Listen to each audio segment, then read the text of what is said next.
Welcome to St. Peter. Beautiful place. Best environment right now on the planet. St. Peter. Big up St. Peter every time. Enough respect.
Whitehead, and I've been a proud resident of St. Peter for the last 2 decades. I absolutely love St. Peter for a number of different reasons, but I'll just name 3. The first one, of course, has to be the beaches. I have a personal bias, but I do believe that St. Peter possesses some of the best beaches in the island, and if you don't believe me, come and see these beaches for yourself. In terms of development, I think this is a massive opportunity for any investors to take advantage of these beaches to create even a hive of activity, not only for persons in St. Peter, but throughout Barbados. Secondly, I absolutely love Spicetown. I would normally describe it as a quaint town. You know, it's unusually old-fashioned and attractive. There's so much history and culture here. I do think that this is an excellent investment opportunity as well. It can be so profitable, not only for the investors, but also for the residents of St. Peter, and by extension, all of Barbados. Thirdly, I do have significant attraction for Farley Hill. I know that a number of shows are being held there, but somehow I think something else can be done with Farley Hill. It is simply something to admire and experience. So my advice is to get to St. Peter, experience the beaches, experience Spicetown, experience Farley Hill. And I only recently found out that Six Men's apparently was named after 6 brothers who happen to be my ancestors. So I have a personal affinity with St. Peter. My name is Shakira, and Spicetown in a nutshell is home to me. I have a love-hate relationship with Spicetown because as a newcomer, I didn't know what I have or had until I traveled. I had the opportunity to visit South Carolina, and when I went to downtown Charleston, it was almost as if it was a mirror image of somewhere that I knew. On returning home, I realized that Charleston was Spicetown. And it was amazing to see that the similarities were so close. The architecture, the ironwork, and even the language, because those of you who know about the Gullah Geechee, when they speak, it sounds like a Bajan speaking to you. Spicetown is rich in history. Arlington House Museum does a great job to showcase the history that surrounds this historic site. Spicetown is just a beautiful place, so I would encourage anyone or everyone to take a drive, a trip down to Spicetown and see what it has to offer and appeal to you. Now, as it pertains to the parish St. Peter has lots to offer. And in recent times with the Regathering initiative, I am glad to see that Farley Hill National Park is not a stagnant place. It has become a hub of activity, from the lights at Christmas to the Valentine's promotion, then the family day. It has become a place that you can go and truly enjoy it at any time or any moment of the day. St. Peter is growing. We have Haymans Market, a lovely initiative that has the idea of vendors coming and selling and trading and almost like a street atmosphere, but within an enclosed setting. And that street party on the opening of St. Peter regathering was a great idea. It made me feel like Oystins was brought to Spicetown.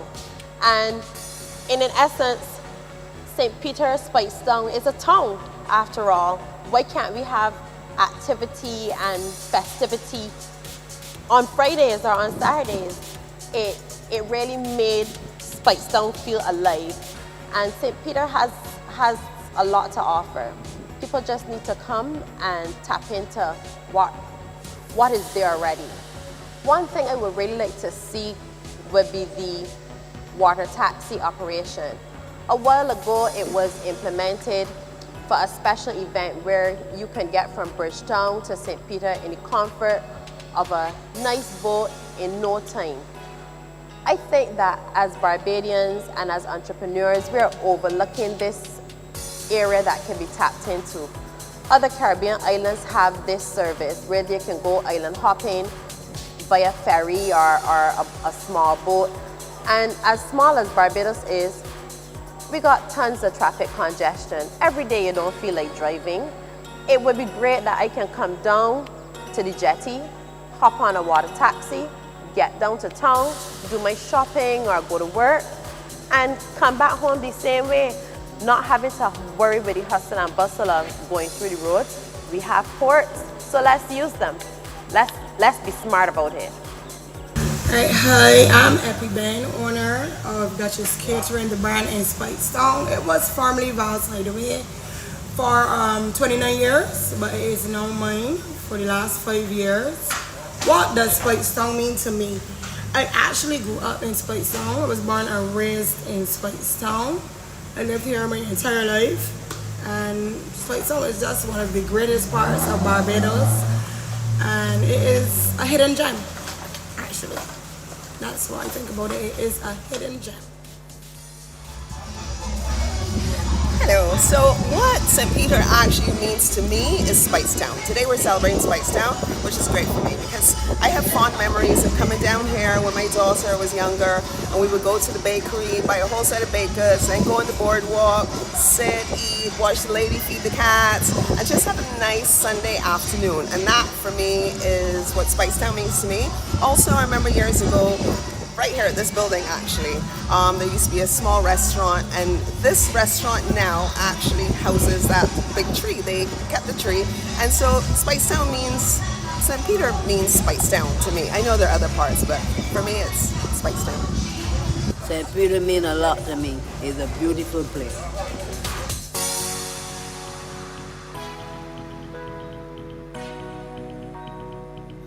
What St. Peter means to me, St. Peter just means home.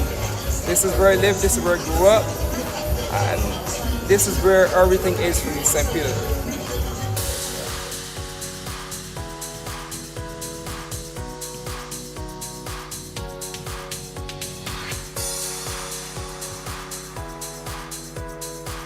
St. Peter to me means tranquility. It's the calmness. You can look around and see here.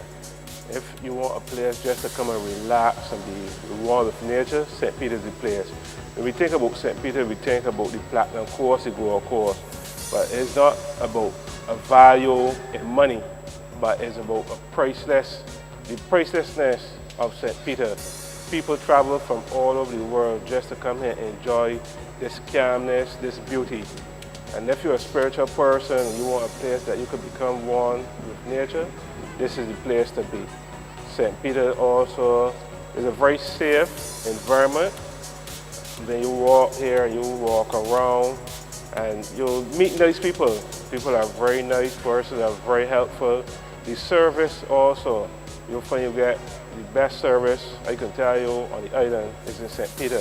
I've never had a bad experience going to any of the places. Also, if you need something to eat, you need to go to a restaurant, you can get, for the cheapest food, you could probably spend about $10, and if you want something more expensive, you can spend that amount of money. So St. Peter, as I said, is tranquility, is about the persons within the area.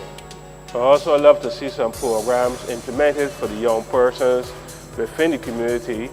For instance, we are in Barbados and we are a small island surrounded by lots of water. So if we could implement more programs, for instance, swimming and stuff like that, where we can then export that into sports.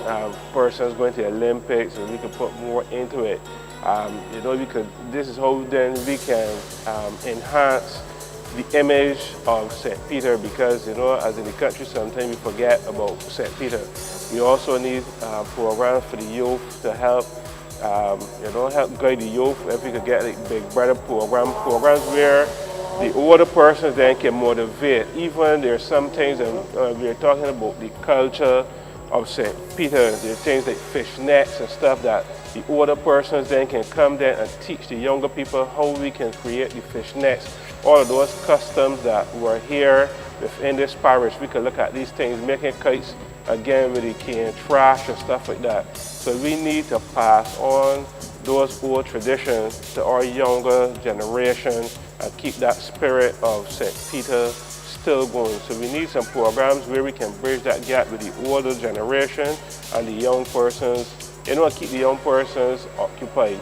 So we have to find a way then how we can then encourage young people to keep the tradition of St. Peter going.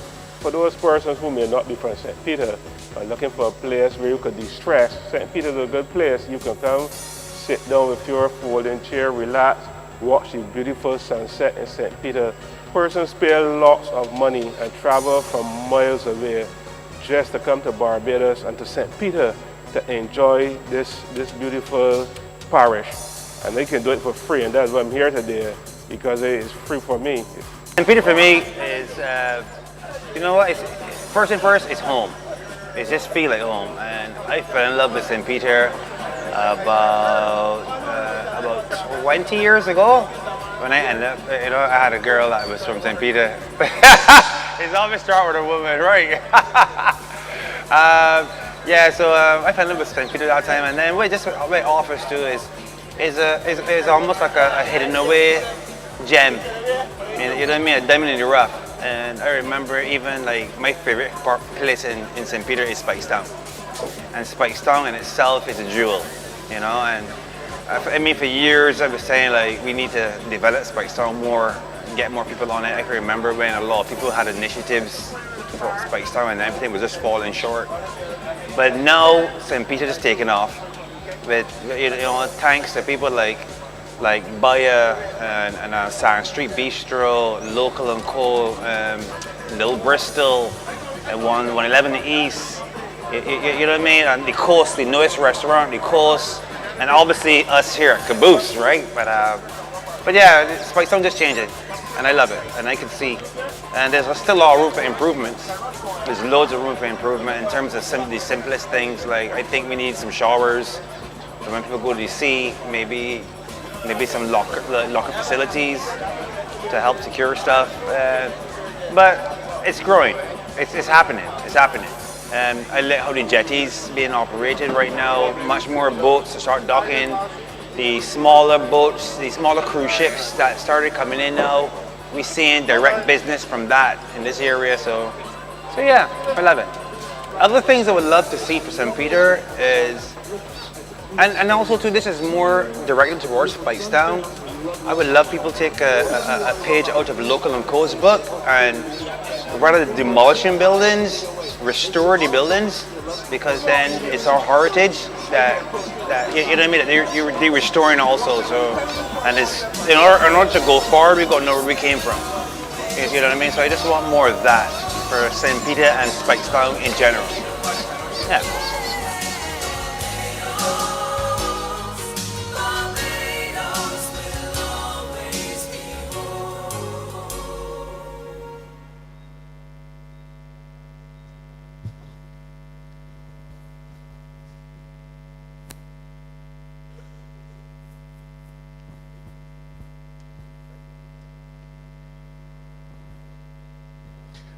good night once again.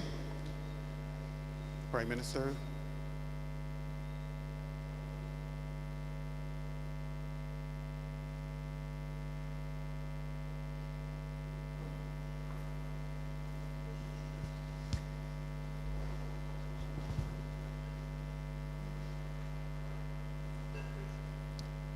Take a seat. Thank you very much. So I will turn you over at this stage to my co-host, Tahir Bulbulia. He's much better looking and has a much more presentable voice than mine. Again, remember, bathrooms are on the left. First one you get to will be ladies. Second one, gentlemen, don't mix them up. There are 3 of the stores, the shops are open tonight to serve you.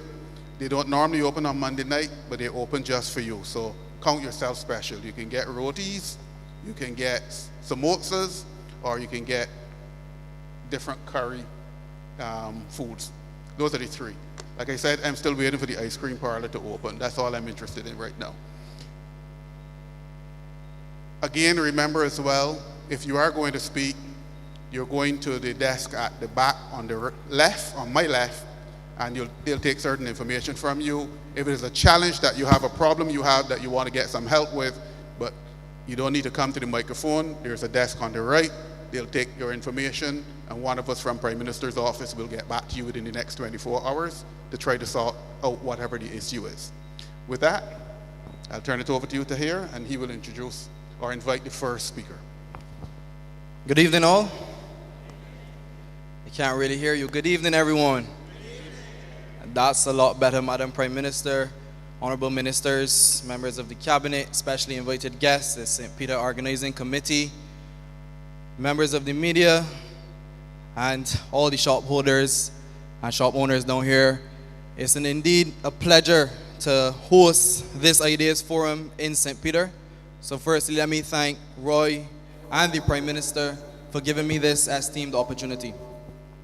Secondly, I want you all to put your hands together for the St. Peter Parish Organizing Committee. They did indeed put on an excellent showing for the month of February.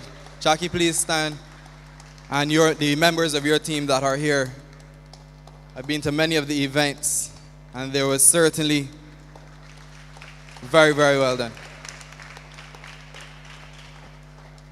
Thirdly, as my family would know, when they ask when we want to go for a drive, where shall we go?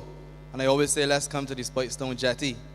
Everybody gets annoyed at that because they want to go to the bakery in Spitestone and then go on the jetty and sit down and eat the jam puff. So that's a lovely place to be. But also, and I want my parents to shut their ears right now, because I proposed to my wife on the Spitestone Jetty as well. So St. Peter is close to my heart. But it is certainly an exciting opportunity, and I want for y'all, as y'all come out here to share your ideas, think of a few things before you share your ideas. I know everybody thinks that my idea should be taken, my solution should be invested in, my solution should be picked up by a ministry. But I want y'all to think of a few things before you present your idea. Yes, it is an issue. Yes, it is a problem. Yes, you may have a problem. What is the solution to the problem that you're having? What is the proposed idea to the solution that you're having? Does it impact just me and my family and my household? Does it impact my community? Ask yourself these questions. How many people perhaps are impacted? And then when you ask yourself these questions, how does this issue and my solution at the community level fit into what's happening nationally? So how can I find a solution that works at the community level but fits into what's going on nationally and then can be transformed internationally? Because you have to fit into what's going on nationally, what's the focus nationally. So if we can blend the two and fit what's happening at the community level, build it to the national level, and then take it international, then your solution and your idea can definitely be a lot more viable. But also, too, the second question I want you to ask yourself, two things you can get asked. What is the return on the investment? What is the money coming in? What is the money going out? What is the return on the investment? Is it empowering people? Is it enfranchising people? Is it having an impact on people? How many people is it going to have an impact on? So just be mindful of these things when you come up to share your idea and your solution. And just reminder, as Roy said, you're going to have 5 minutes because there's lots, I look through the list, there's lots of ideas coming in. So we want to be fair to everyone, to give everybody a fair chance. I do not want to cut anybody. They already say it's cut off people's stink from brass tacks. I don't want that idea here at Ideas Forum either. All right? So let me be respectful of time. Let me be respectful of our fellow parish neighbors and colleagues, and let me jump straight into it. All right? So I'm going to ask Roy. I'm not sure it was the order, but the first person can come up and give your presentation.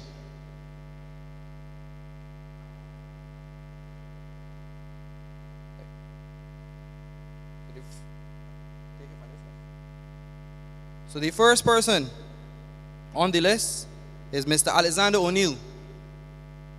Are you here, Mr. Alexander O'Neill?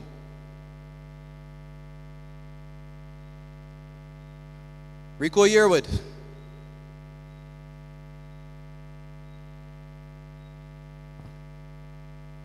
Rico is coming? No. Okay, so please give Rico a big round of applause.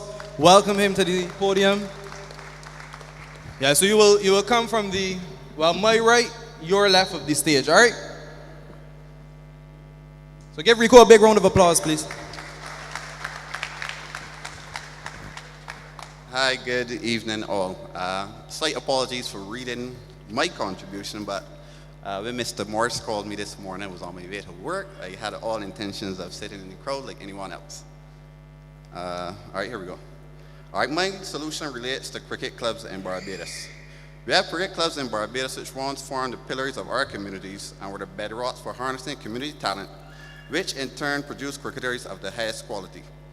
Cricket and club life were integral parts of society growing up, and it is not uncommon to see entire villages out supporting their respective clubs on any given weekend. Outside of the actual cricket, there was a vibrant club life. There was a passion for the game, passion for the community, and passion for the cricket club. However, as other sports started to command the attention of our children, and the elder statesmen of these clubs drifted away from playing cricket, we saw a gradual decline in interest in cricket clubs. It may even be argued that clubs are losing touch with the communities and merely operate from a physical location without any established links to the community. Players may come and play but have no emotional attachment to these clubs, and when they go and get stuff, they can pack up and go elsewhere, and the cycle usually repeats itself. Moreover, what we are seeing now is the occasional cricket clinic. In St. Peter, anyone who played cricket in St. Peter would have been familiar with Mr. Richard Straker. He used to offer cricket practice on Saturday mornings, and there was the Northern Cricket Academy in St. Peter run by Mr. Adrian King, who would have mentored Pedro Collins, Fidel Edwards, and Corey Collymore. But sadly, the academy seems to have dissolved with his passing. The model that exists where cricket clubs and cricket clinics/academies operate as stand-alone entities and not two interconnected bodies dependent upon one another for success is unlikely to yield results. We have seen in Barbados and in St. Peter in particular, once vibrant clubs such as Bristol fall by the wayside. What I am proposing is to identify specific clubs in Barbados with the requisite facilities, organizational structure, and efficiency, where you can have these clubs set up to be the lifeblood of sports clubs and provide the clubs with the technical expertise and funding. In St. Peter, we have the Basketball Sports Club. We have the Diamondshire Cricket Club in Diamond Corner, whose home is the Keith Boys Pavilion. And if you're speaking about heritage and legacy in St. Peter, these academies will support the development of young sportsmen and women in Barbados to hopefully develop the next Keith Boys, the next Corey Collymore, Kurt Edwards, and what's not.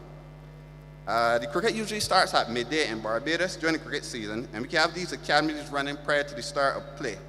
Create a sense of family and community within these clubs, as well as continuity. The academies will have a Big Brother program where a senior player will be responsible for the integration of these players leaving the academy and joining the senior cricket team. The Big Brother program will have classroom sessions focusing on academics, public speaking, media training, substance abuse, leadership, and soft skills. The academy will not only focus on developing cricket abilities, but also ensuring personal growth in all aspects of life. I am a university student as well, so I am familiar with the Give Back program at UWI. So we could have students give of their time offering skills from their particular area of study to help build out the skill sets within these academies. Thank you very much. Thank you, Mr. Yearwood. Really like the idea of utilizing the students from the Faculty of Sport as well, so I must commend you for that. I saw Mr. Alexander O'Neill. He was supposed to be the first person. I think he came into the room. So Alexander O'Neill, if you can come to the podium to give your intervention.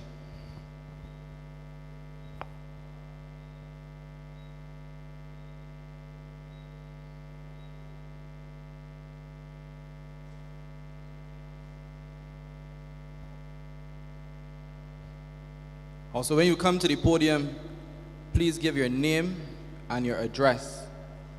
So Rico, if you can just give that to the persons at the desk in the back. Alexander, you have the floor. Just give your address and your name. Hi, good evening, everyone. See a lot of familiar faces here. I'm Alexander O'Neill. I'm from Rosehill, St. Peter. I was a former ambassador, parish ambassador for St. Peter, and a former member of the Parish Independence Committee. So, I'm slightly nervous. My thoughts are for Speightstown. I think that as a town, it needs to be more lively. I believe that we need to bring more activity to the town. For example, we had Speightstown Alive, and that shows the potential that can manifest, that can be manifested, I should say, in St. Peter.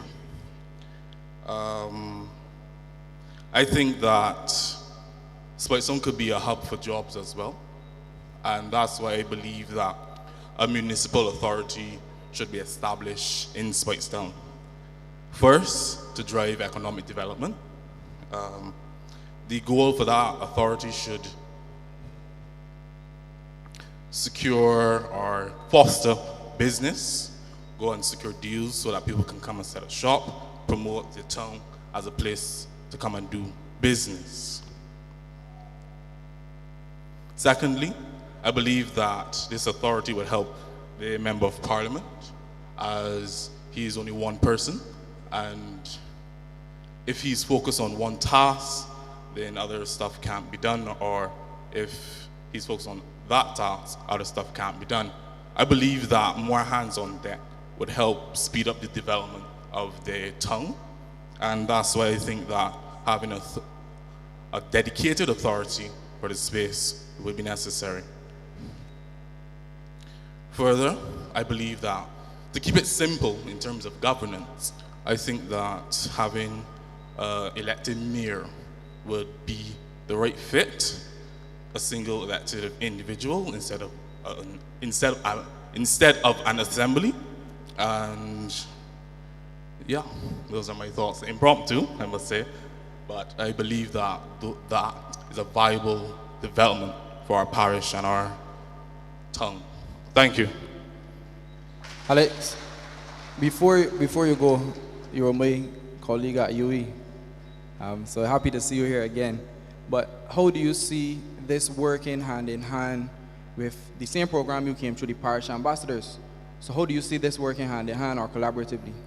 I would say that effectively the parish committee kind of serves that purpose. However, because it's not a dedicated authority or a dedicated body, people volunteer. It doesn't have the, I don't want to say substance, but it doesn't have the energy or the constantness, rather, I should say, to speed up that development or have greater development within the parish, within the town. Okay, thank you so very much. Please give him a round of applause.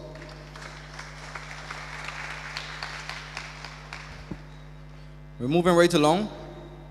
Just a reminder that if you want to make a presentation, you can go to the back. We have another table for issues and a table for solutions and ideas, okay? So the persons at the back will guide you in the right direction. Now we have Mr. Stephen St. John. Mr. Stephen St. John, you have the floor, sir. Just a reminder to stay where you're from in St. Peter. Hi, good evening to all. Madam Prime Minister and your cabinet and our MP for St. Peter. Nice to see you all. Well, my solution tonight is that with the Hurricane Beryl and all the erosion that went on along the coastline and also in the fishing villages that we have in St. Peter, that the seawater breaches all the shallow areas along the coast. And I was thinking about it, being a diver all of my life. I worked as a commercial diver, did a lot of working on jetties and things like that. I even helped with the jetty in Spitestown.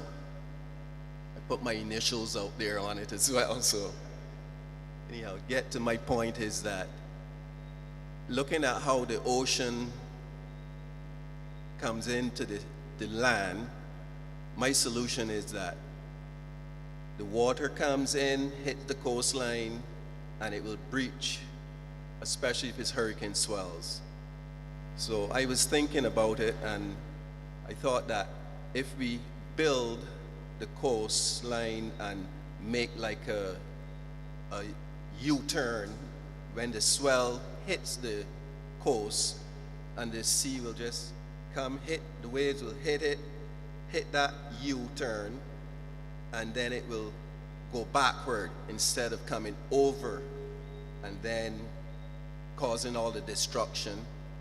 So if we can think about building it in a way that it will reverse the swell, and doing that, when it reverses, because it wouldn't breach, it will hit and turn, it will hit the second wave that's coming and reduce the power of the wave. And I think that is a good solution to solve some of the erosion that's going on the coastline. And, you know, the coastal conservation, you know, they come and they put lots of boulders, and that would help. But sometimes when they put the boulders, I find that you get erosion further down the coast because they're only solving that immediate problem wherever they put the boulders, but they create another problem because nature have a way of giving and taking. The coast, the beach, the sand, certain times of the year it will come in close and then Mother Nature will just take it and move it, but then it will come back. But having boulders place certain places, yeah, I mean, it's a good idea. And, you know, I just think that sometimes it works and other times it creates more of a problem. So that was my solution for solving the erosion from the coast.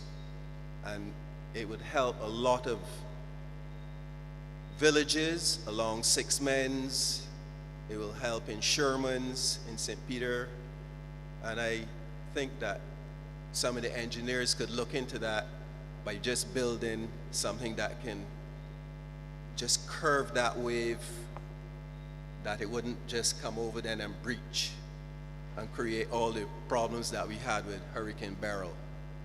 And the future is that it's going to get worse. So that is my solution for trying to solve some of the problems as far as the sea, you know, the erosion that goes on along the coast. Okay, sir. And that's it. Another point? Well, I have another point too.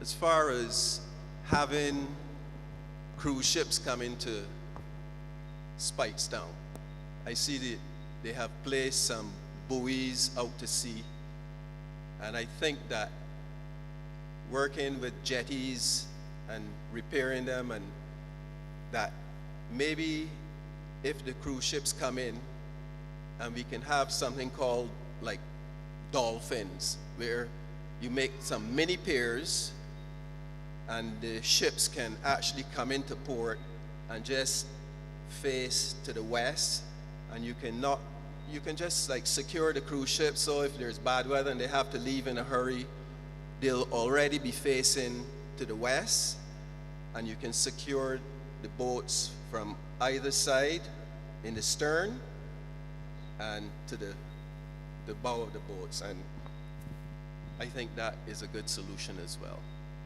So thank you all, and have a good night. Thank you so very much, Stephen. Certainly an innovative idea. Moving right along now. Next up we have Sherry Boyce.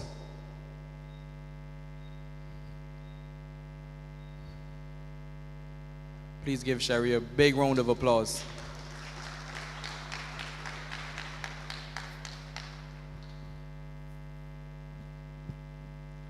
Good night to everyone. It's so wonderful to be here with us in St. Peter. Are you asking a question? Good. My name is Sherry Boyce. I am from Johnson Road, Boscobel, St. Peter. I am the community advocate as well. We all know in life there always is a solution, but we as a people have to make that solution to make our people and our country what it is. My solution tonight, mainly more an idea or an initiative. I would like Farley Hill, as we saw it lovely decorated in December with all the lights, to host an art showcase, a human gallery where persons express themselves in art form, giving all the artists around Barbados and the youth such opportunity to display their talent in constructing opportunities for themselves, both locally and internationally. The dream, the vision, is to host an art in the park, since it's Farley Hills Park, and use that theme to bring our people to a developing stage where we can not only show their talent, but show what is within them, and use such opportunities to greater our people. My next initiative, years ago, we once had a dental clinic within the Marisburg Polyclinic just in St. Peter. We no longer can look at having persons leaving the north to travel to go to town to have such services. We have to look at both our internal and external patients, which is our staff, our people, our youth, to make sure that this service will be at least come back to the north, where you can bring persons from outside the north into our family in St. Peter. That is my hope. That is our vision. That is our purpose. Good night, ladies and gentlemen.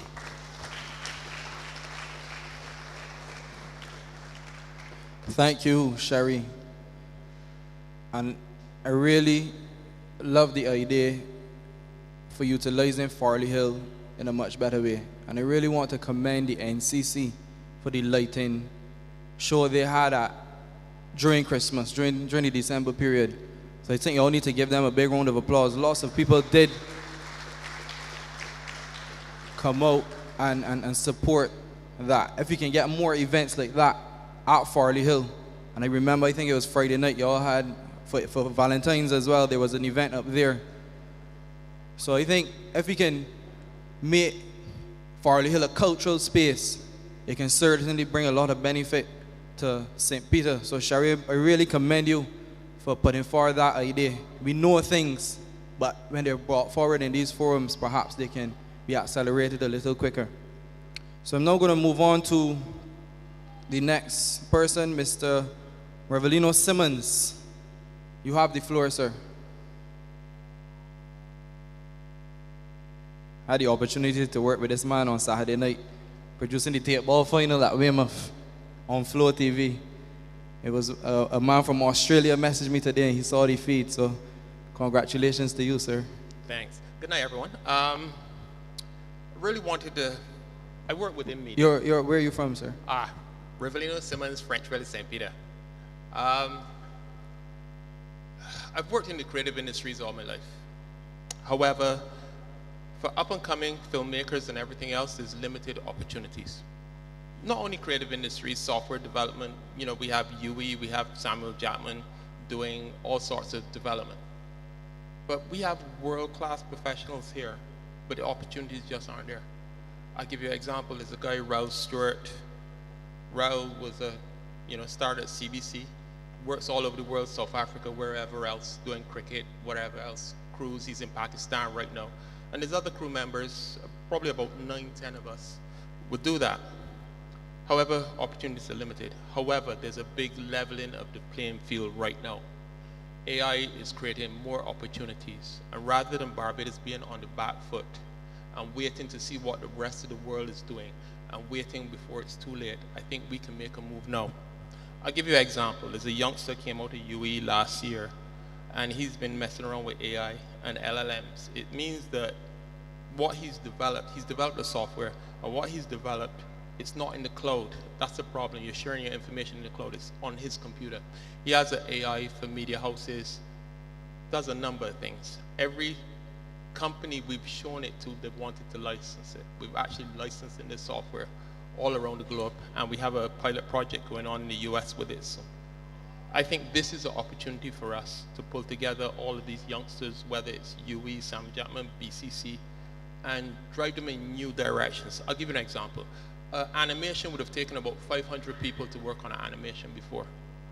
Right now, I could go to my phone and say I want a Pixar-style animation, and I'm starting to create scenes already. And it's just one person. The ability for a team of 3 or 4 people to create media content like never before is available now. And I think we have to be at the forefront of that, because before we can rival the studios in the US and wherever else. And I can show you where the opportunities are. Tyler Perry was going to do $1 billion investment in more studios, and they stopped it recently when he saw these AI softwares coming out recently. I think we have to be there and create innovation clusters or whatever you are. Whether it is at the community level and you just have a room that's available for people to come and meet with similar skills, and someone bringing them together with their ideas to form that cluster, to bring that idea to market. Very simple things. It's not $1 million, it's not a lot of money, but I think we need to start doing this to move further. There are so many opportunities in music and everything else. It's about 30 different opportunities right now. I don't have enough people to chase things, but there's so many opportunities available right now. We have just one question for you. If there was one issue, I know you spoke on media, music, different. If it was one issue in Barbados, what would be the most pressing issue for you to implement AI within? Well, I look at everything from a media perspective because that's where I've worked. Unfortunately, we've had one TV station all of our life in Barbados. There's not enough work for all these people that are working cameras and everything else, and to build their skills. We need a strong platform on the ground where we can show our projects and programs that we're developing in order to carry it to the international market. I have a show that I am on episode 230 right now, and it's been going for like 4 years. I syndicate in the US, across the Caribbean. I think it's those type of opportunities. Now with AI and us developing, you need a smaller team, and you can produce higher quality to move it to market. I think we have to look at those things and try and help us to get these markets and our stuff available, visible, more visible. It's very difficult. YouTube is a hard market to make money, especially in Barbados. We're one of the few countries in the world you can't make money off of YouTube, which is very, very difficult for us locally. So we have to look at these opportunities and maybe go different routes in licensing to get our content out there rather than YouTube. But AI is the key to it, and we have to jump on this technology early. I don't mind helping, giving away time free so that we could try and develop this further and bring together young people that have skills to take advantage of them.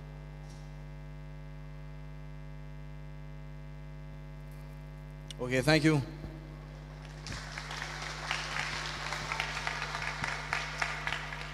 Thank you, Rivalino. First, or before we go further, let me take this opportunity to welcome to Ideas Forum the students of the Courage and Paris School. Please stand and be acknowledged, as well as your teacher. It's a pleasure having you. These are opportunities for our young people to recognize that the floor is open to them, open to you, and if you have ideas, not just for Ideas Forum, but if you have ideas, make sure that you make them count. Don't be afraid to express your ideas. Thank you very much for coming.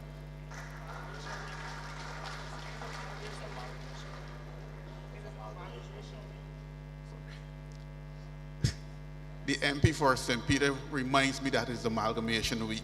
I think he's trying to embarrass me as a Courage Old Scholar. But it is Amalgamation Week, yes, and I'm a proud Courage Old Scholar. Now, during the course of Ideas Forum last month, and throughout the period of the 2 years that we did the Paris Speaks, one of the issues that came up repeatedly, particularly in the rural districts, was buses, bus service. And we've seen, since the new government, since the BLP came to power, we've seen improvements, largely through the addition of a substantial fleet of electric buses. But we also recognize that just the importation of buses is not the solution to the challenges that we have, since they are much broader than 50 buses or 100 buses. Last time we spoke, Prime Minister gave the assurance that there were also some other buses that are on the way to join the Transport Board fleet, and also that she committed to making additional funds available to expand that fleet even further beyond those that are already planned. But like everything else, manufacturing buses, getting them across the Atlantic takes time. But in the meanwhile, if you're standing at a bus stop waiting for a bus, being told that a bus is on the way from China doesn't help you.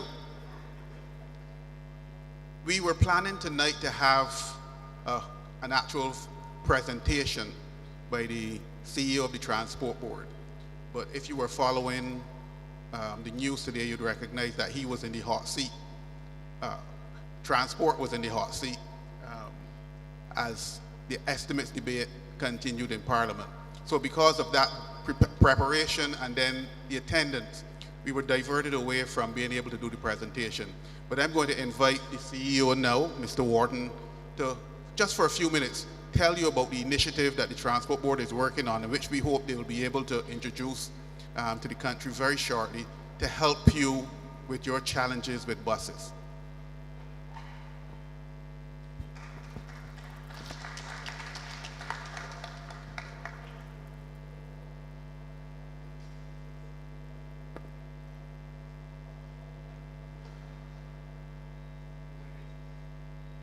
Thank you. Good night, St. Peter.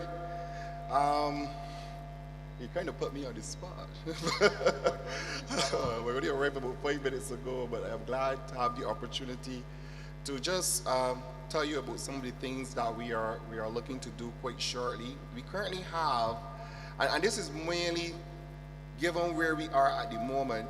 You are all well aware of the challenges that the board has in relations to the amount of the size of its fleet, the ability to deliver on time, and the issues surrounding that. Where we are heading now, in preparation for the additional fleet, we expect to be at 120 by end of December, give and take a couple months.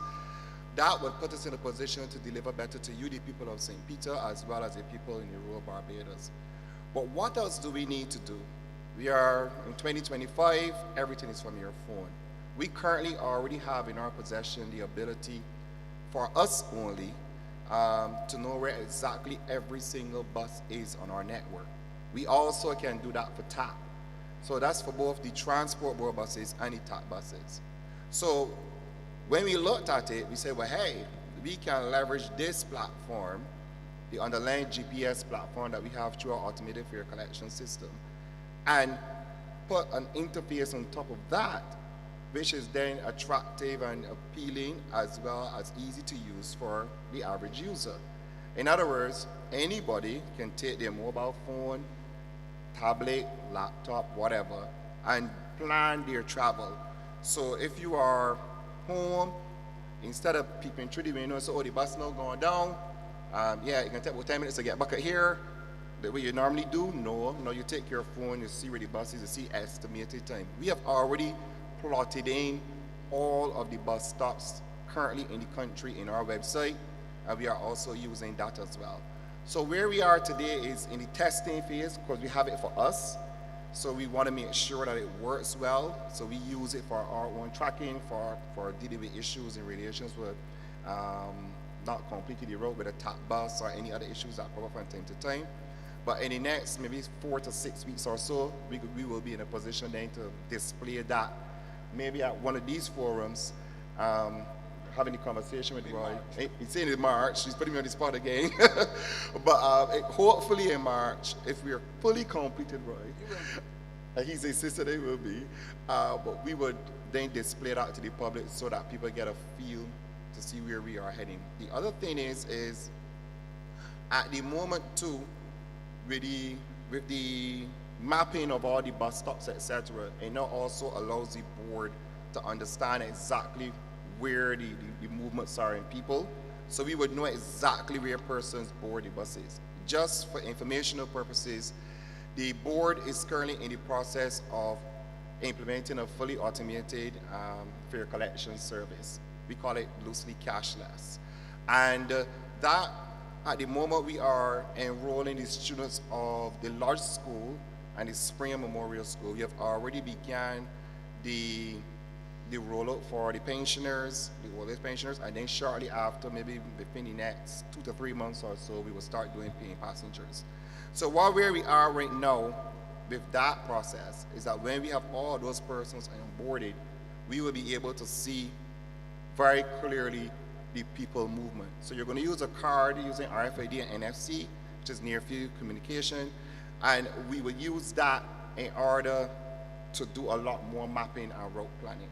The intention is, in conversation with the Director Transport Authority, is then when we have that cashless settled, we know all the problems, we got it working, we know how technology rollouts go, it's well settled, then we start to have that engagement with the private PSVs.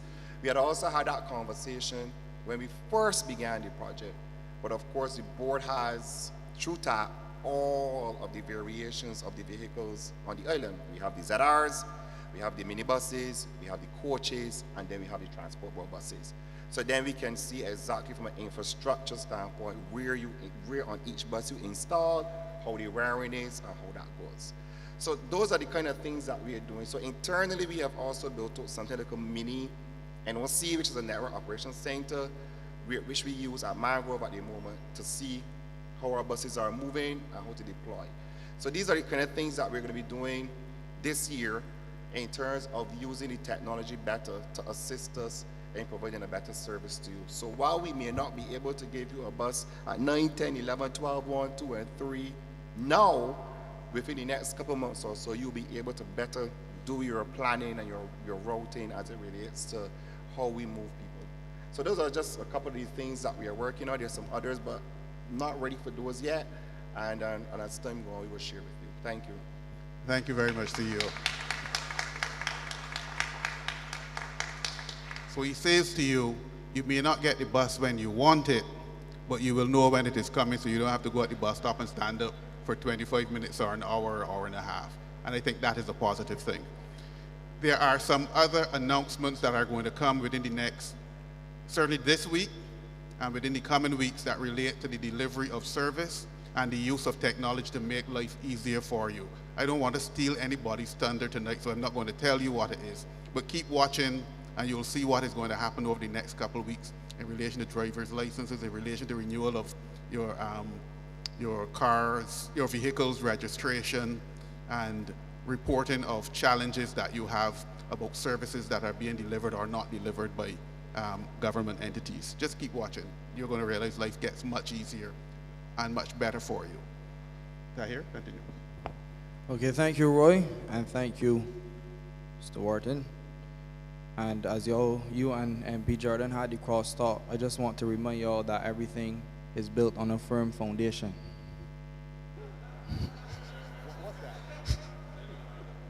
The school on the hill. I'm not starting any battles tonight, but big up the foundationers. I might get put out at St. Peter. Moving on, I'm going to ask Mr. Austin Husbands to come to the podium. Just a reminder before you make your presentation, say your name once again and where you are from. So please give Mr. Husbands a big round of applause. And Mr. Morris is telling me he's the mayor of St. Peter. So based on Alex's idea, we have the mayor ready. Thank you, sir. Let me just say good evening and thank you first of all to the guy from the Palmam Marriott, whatever that school is called, AKA Cowpen, sorry, CP. I want to say a big thank you to him because when I reached out to him and requested that we have a bus to transport us through the dark areas of Spikestown or St. Peter, he immediately responded, but he put me on the spot as well, and he made me share the message. I'm happy to see so many people here tonight. He was just talking about not stealing somebody's thunder. But he brought Mr. Wharton in just before I was about to talk about the transport system and how it affects us in Spikestown. But I have a different perspective on what is happening in Spikestown and what is happening with the bus service in Barbados. We have a number of routes that end up in Spikestown.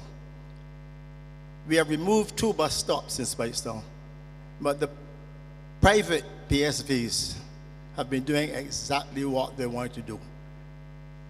20-something years ago, I requested that they be brought into the system. It took a long time to get it done. They've eventually been brought into the system. However, there's still a separation of the private PSVs and the transport board.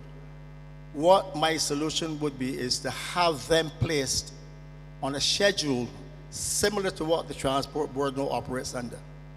That will ensure that I get my bus at 11 o'clock every Thursday to go to Bathsheba to have my little chat with my elderly friends. If we brought all of them in, you call them TAP, you call them whatever, ZR, private minibuses, brought them into a system, it's going to call for a little bit of work, but I'm sure that we have the brain power in this country to get it to work.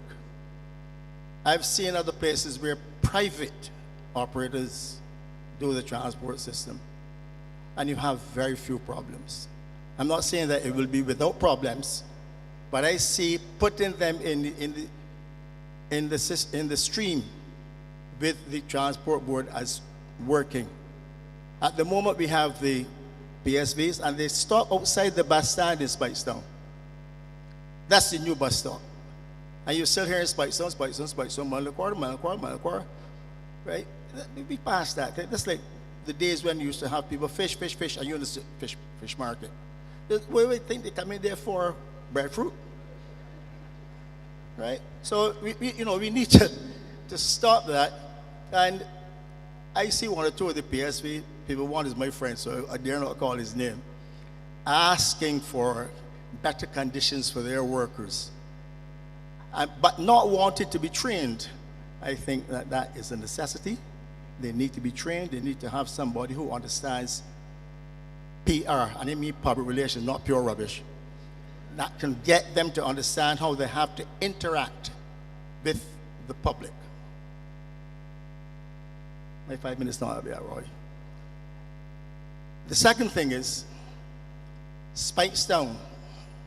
I was born in Speightstown, I was conceived in Speightstown, born in Speightstown, still live in Speightstown, and my ashes will be in Speightstown as well. So my naval spring is buried in the Alexandra schoolyard, per ardua ad astra. We are an elderly set of people in this country, not only in Speightstown. I was looking through the voters list the other day to see the number of people who are over 70, including me in that live in St. Peter. And the ones that live in Speightstown, it will amaze you how many there are.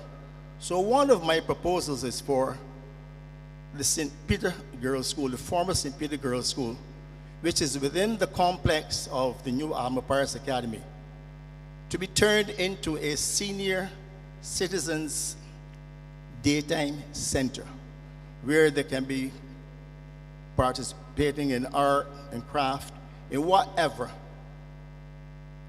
Because I see too many of my people, and I have a close relative who is now suffering with dementia, who are sitting in the house doing absolutely nothing for a long time, and eventually that nothingness transfers to the brain. And daycare centers for the elderly are a must. And I want to start upon this rock. I build my church upon this rock. I want to start with St. Peter Girls' School, the old girls' school, and don't lick it down. Because I see a lot of that happening in Spice, and it burns my heart. We have lost 5 buildings in Church Street.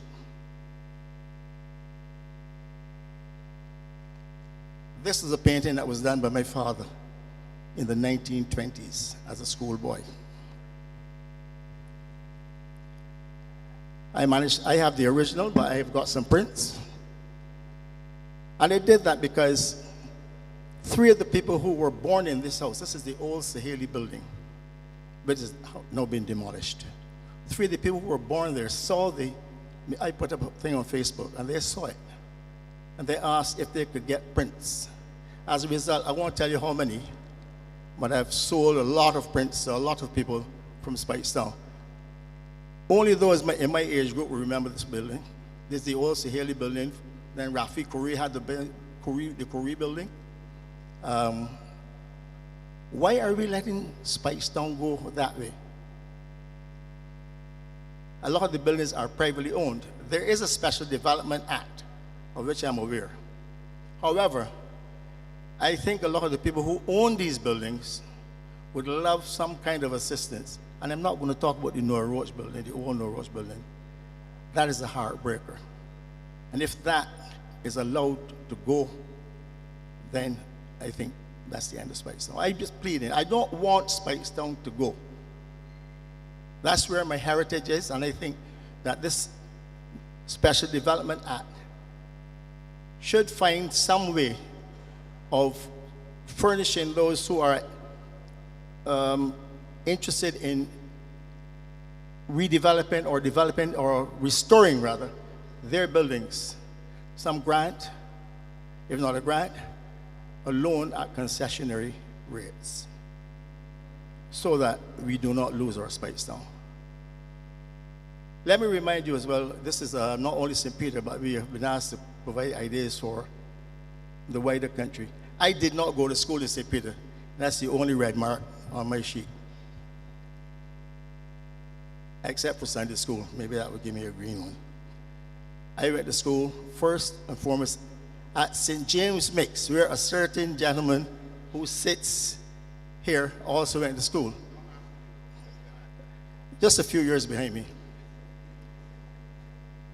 And it's not 10 years behind me either. I'm 75. I don't color my beard nor my hair. What is left of it?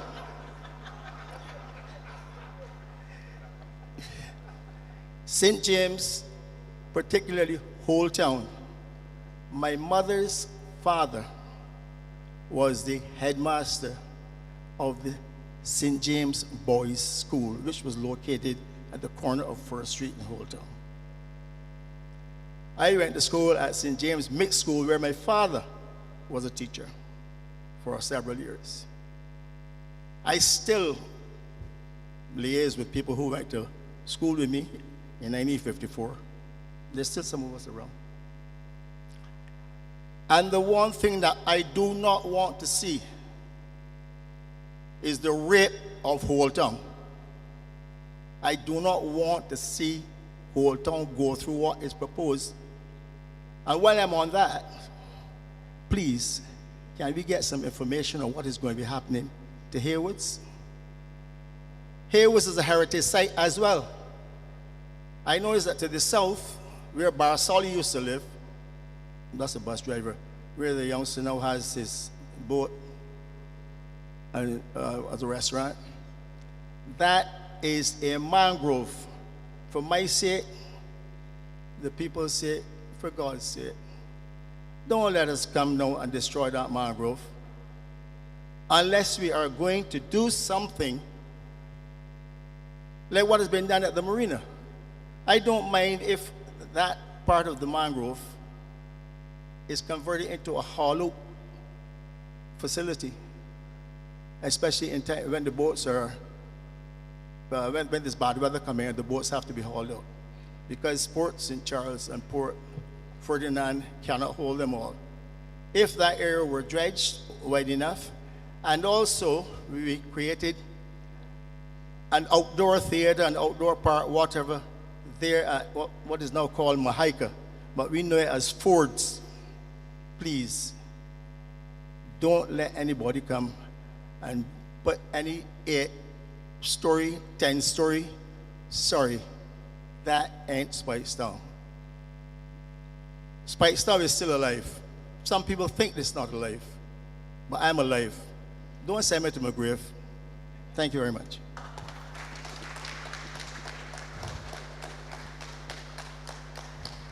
Thank you.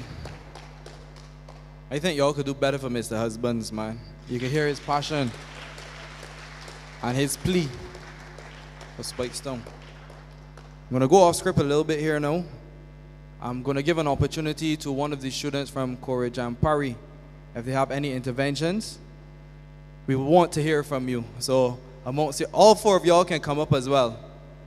We want to hear from you guys. What do y'all want for St. Peter? What do you want for education in Barbados?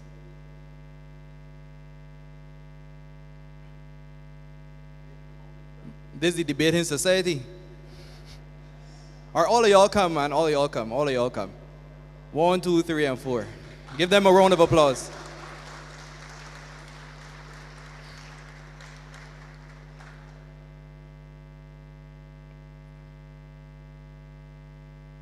Do you have any additional mics? Okay.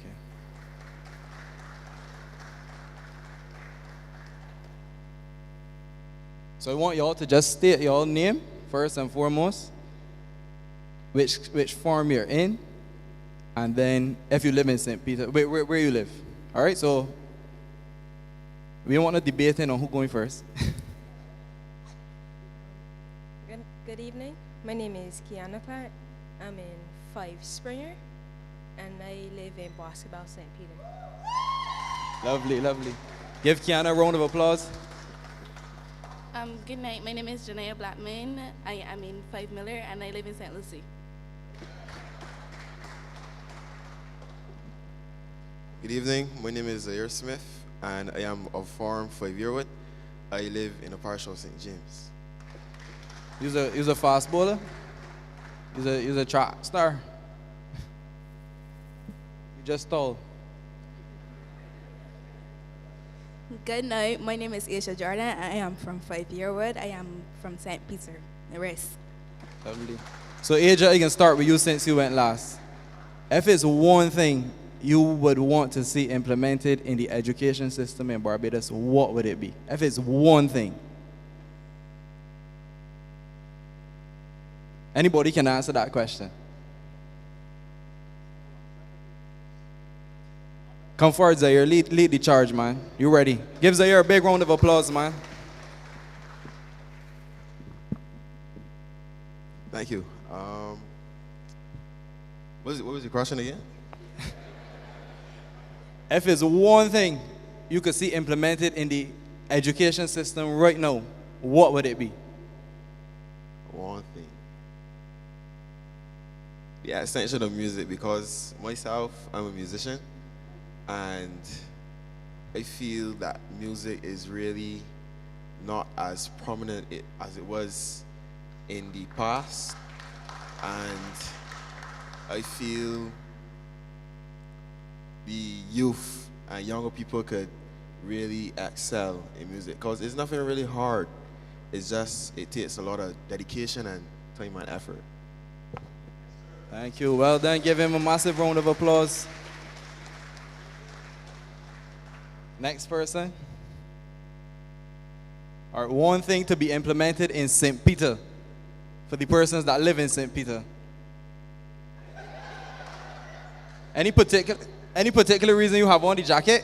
You're the head girl? Come, head girl, man. Come on, man. You speak in front of the whole school, man. Come on. Bring down the mic for her, Zaire. Zaire, bring down the mic for her, man. Give the head girl a round of applause, man. You can ask, you can say anything you want to say now. The floor is yours.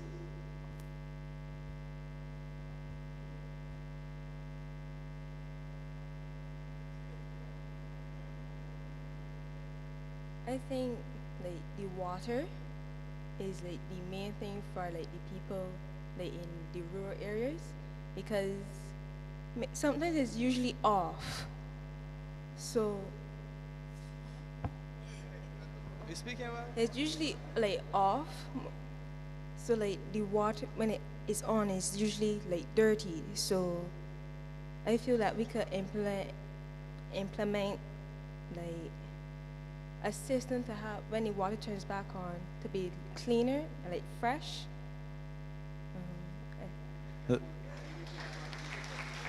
Lovely, lovely, lovely. So everybody give them a round of applause. Well done. Thank you so very much for coming to the stage.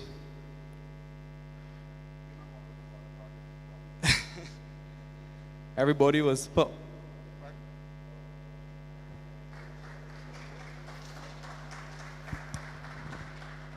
Well, Prime Minister says you should. Go right ahead. Give the young people from Pari and the people from St. Peter an opportunity to hear what you're doing in relation to improving. Or you defer to your senior.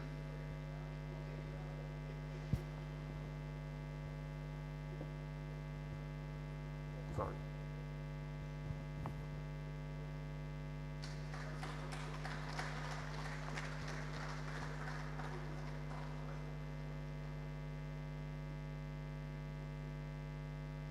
Hi, good night, everyone. This is my first time being in this factory since it was remodeled, but I too am from St. Peter. I was born at St. Joseph Hospital, and I grew up in Arthur's Lane in St. Peter, so I know St. Peter well.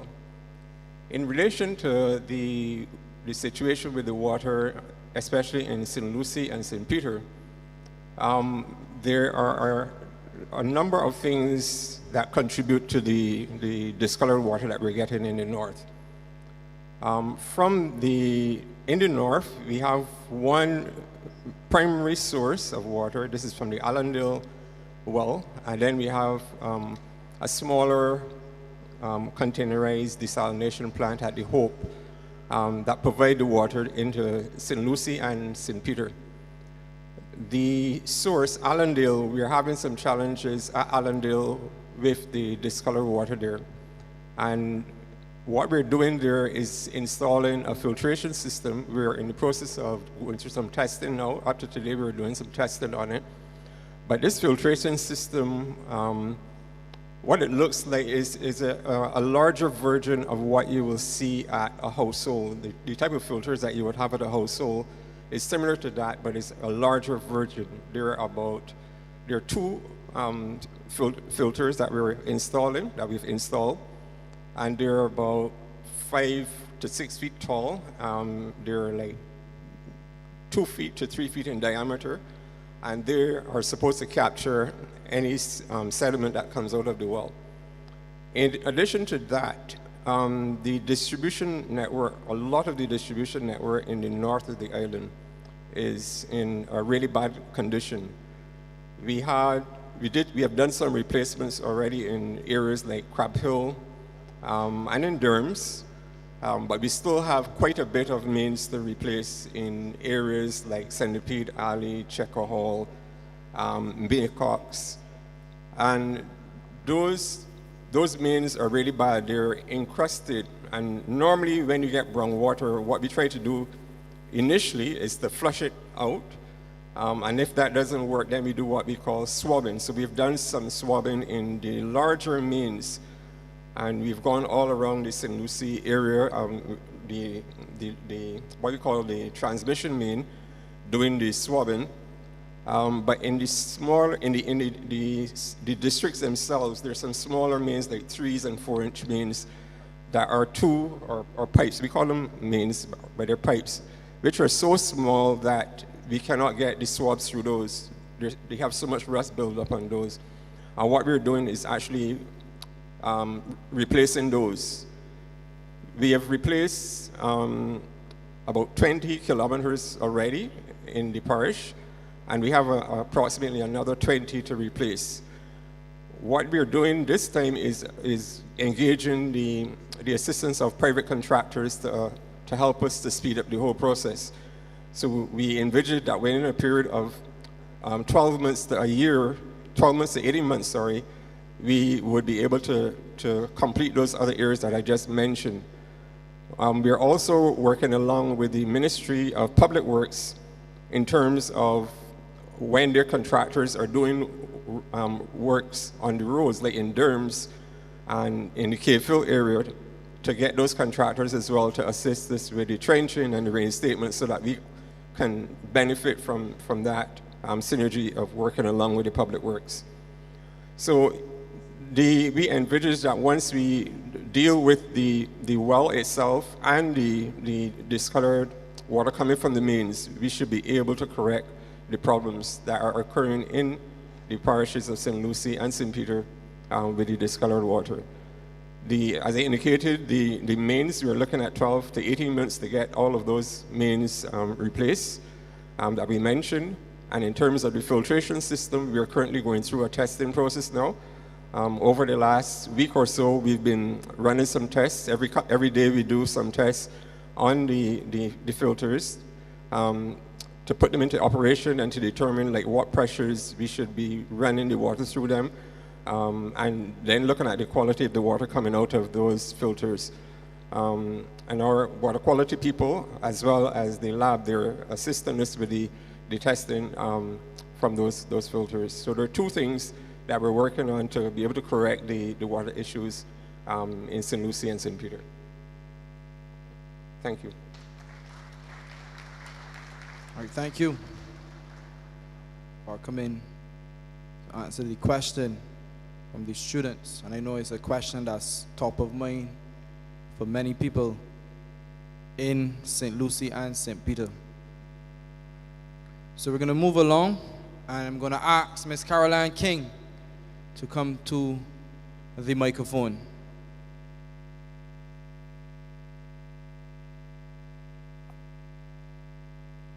Caroline, I see you have 10 ideas here, so I want you to pick perhaps your top 2 or 3 and go forth. But there are some very interesting ideas, I must say. So just state where you're from in St. Peter. Please give Caroline a round of applause. Good night, everyone. My name, as you know, is Caroline King. I am originally from the Wim St. Peter. I am also from Indian Ground as well. So I felt that statement about the water the people from Indian Ground would know that situation with the water very well. That's not the points I wanted to speak on, but I was just glad that someone said something about that. Right. So, to pick the, the top five, that Top five? yeah. 1 minute each. If you could do 1 minute each, that's amazing. Okay, right. So, right.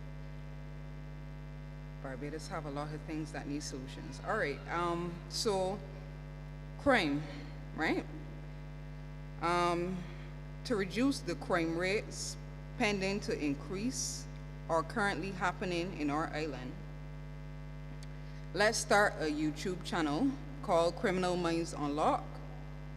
And on this channel, crime prevention officers can educate the public monthly via interview questions about how to handle different criminal offenses between court hearings and between corrupt police officers or lawyers in any way that will not cause them to show up missing on the news, or as a prisoner on remand or bail, right? Some people genuinely don't know how to handle those kinds of situations, and they're acting out of ignorance when they show up as the latest news stories in our island. This initiative will protect and empower those who are vulnerable due to ignorance on the said topic, criminal minds. Yeah.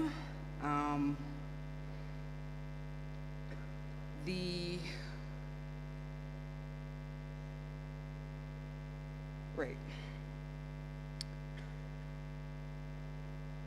This one, personally, because I have tried to implement some solutions in the country myself, because I believe in being the change I would like to see in the world. This is for the people who have nonprofits and stuff like that. And not just people who have nonprofits, but who experience the waiting lines in the government for different services, right? I'm not trying to get on the offense of any of the government workers who do their job seriously. To avoid long waiting lines online and in person at government offices, create automated penalty fees, wavering of rights and natural consequences that would require higher productivity in the government offices to perform tasks in a less nonchalant manner.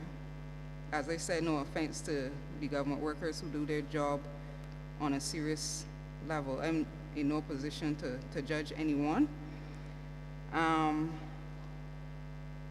told me top three? I want to hear your number 5. Let's create an option for children and their caregivers. Right. Let me hear that one. Okay. Let's create an option for children and their caregivers to hire top-class private tutors at government schools on evenings, weekends, and summer vacation via privately owned or government-owned laptops and tablets, whilst also using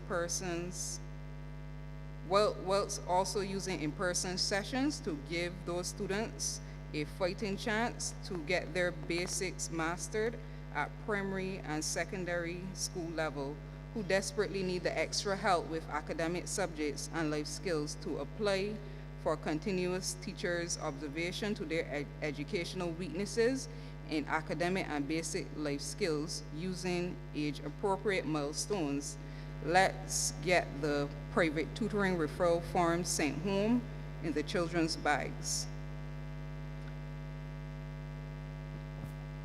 Yeah? And yes, please.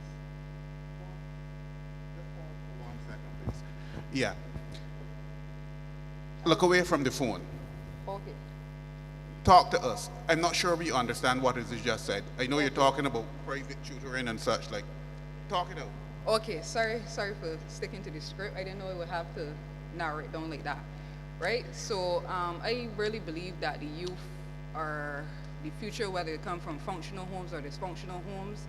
And I think that there's a more equal chance for everybody to excel and, give an input to the country if education in the areas that we realize everybody is weak in is prioritized. So like if there's an issue where we realize most of the criminals committing certain acts or most of the conflicts in the school related to certain things, I always like to suggest like an educational platform that isn't already there to resolve those things, right? I narrowed them down. Caroline, not to cross you, what are some of those shortfalls you're seeing from your experience? Pick From the education. Okay, from the education, right? The youth are not built. There's Gen X and Gen Z and stuff. There's a bridge between the people who are teaching the youth and the people and the youth that are being taught. And a lot of people not adapting to where the youth are at right now where education is concerned. The youth are more quick, and the older generation, which is also wise, is more patient.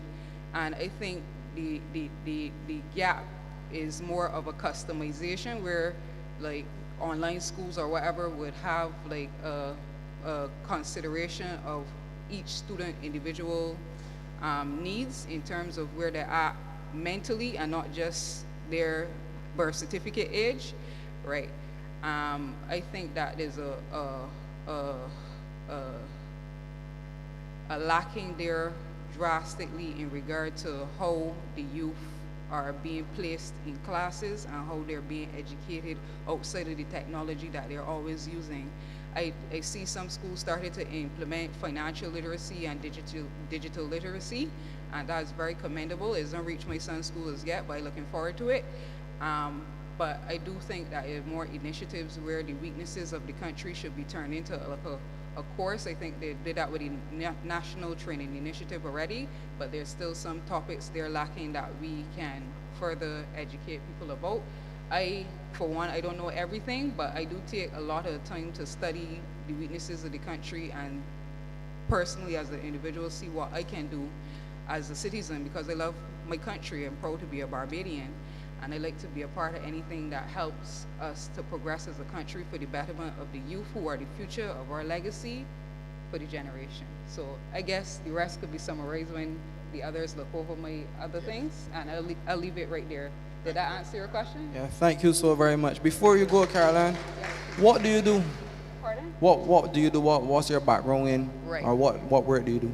I am a virtual assistant, and I do administrative and advertising services, and I have a background in modeling, represent Barbados in Caribbean Next Top Model, and several competitions. People know me from being involved in a lot of public activities to progress Barbados. Yeah? Lovely. Activism. Can I make one recommendation? When I read the idea about the YouTube channel and Criminal Minds, right?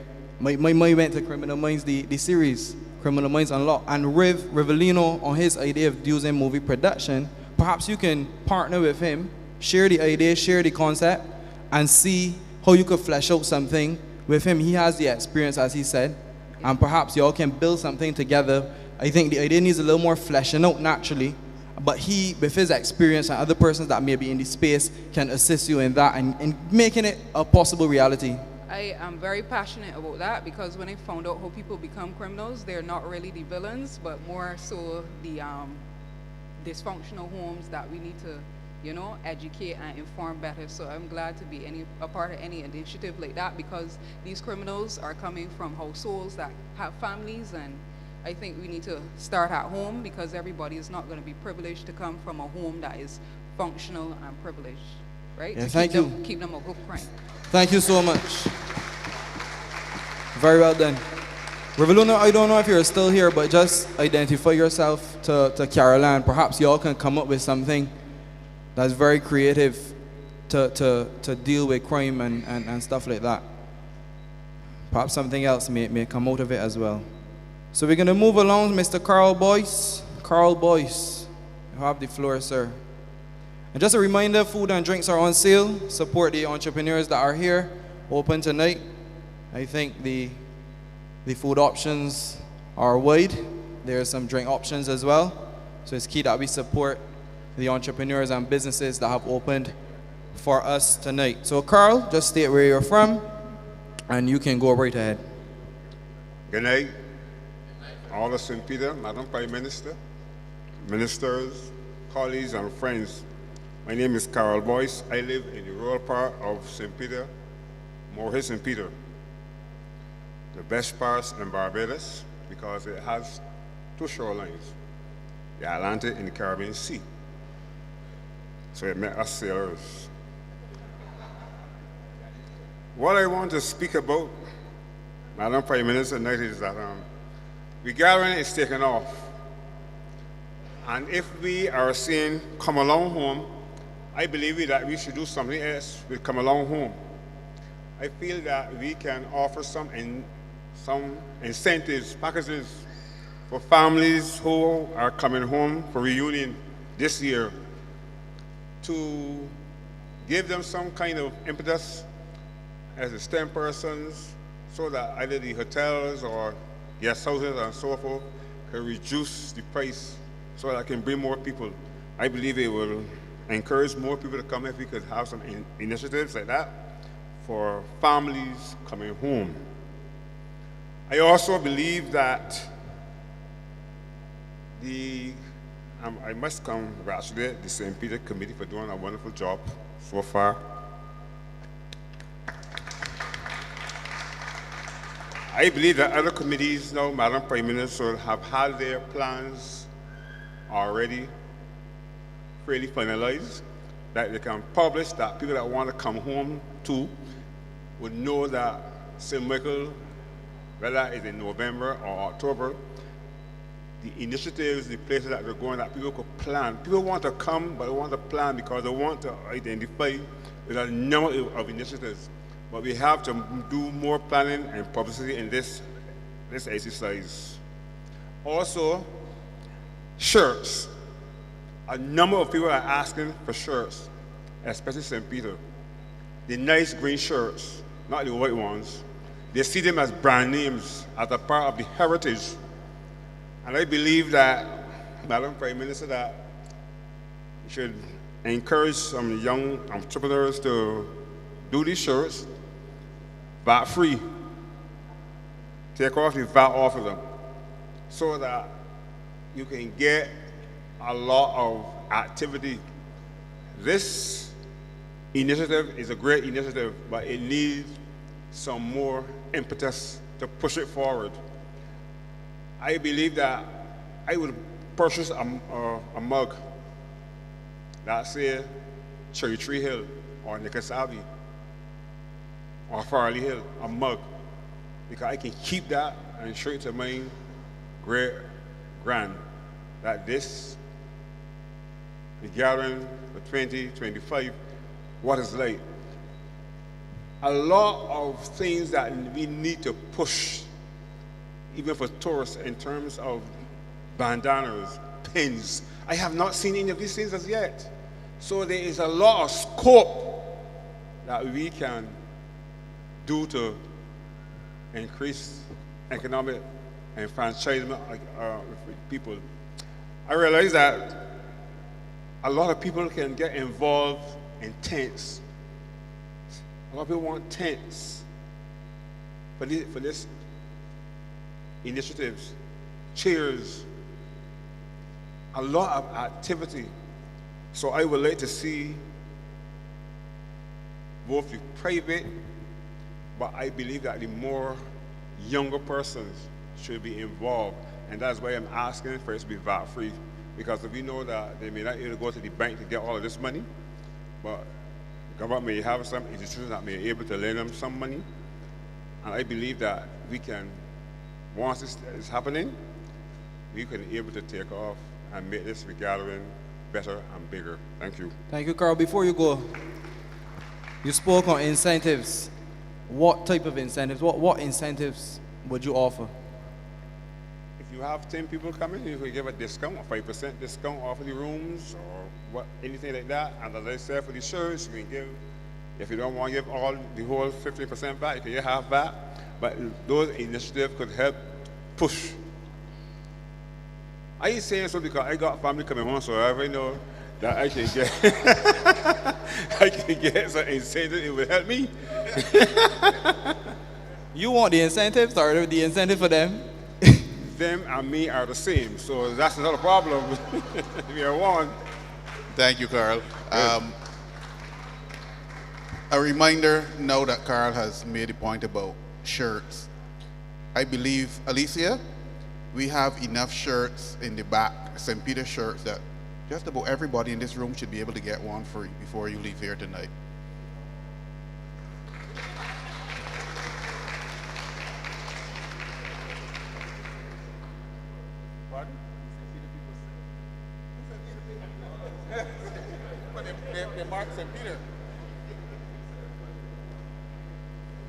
So that mean I can't get one?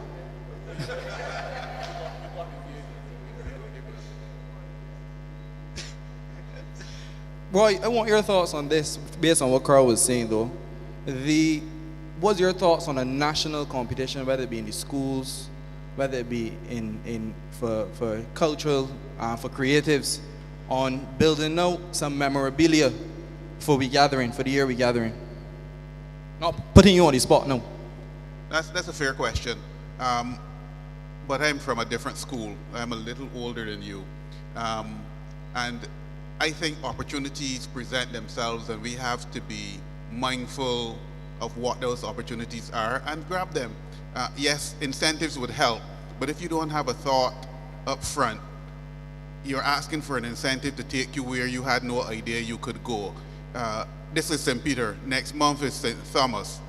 I would take it that there are enough people in St. Thomas, since we are already almost out of St. Peter, who would have ideas for what they would want to do.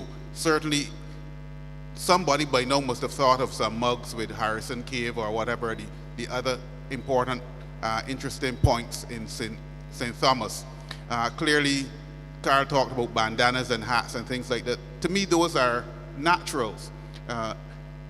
One would think that the attractions would be thinking about what are we going to do to invite people who would not normally be thinking about taking in an attraction. Prime Minister talks about it all the time. The first tourist is a Beijing. Luckily, St. Peter got has its month when there's some important dates.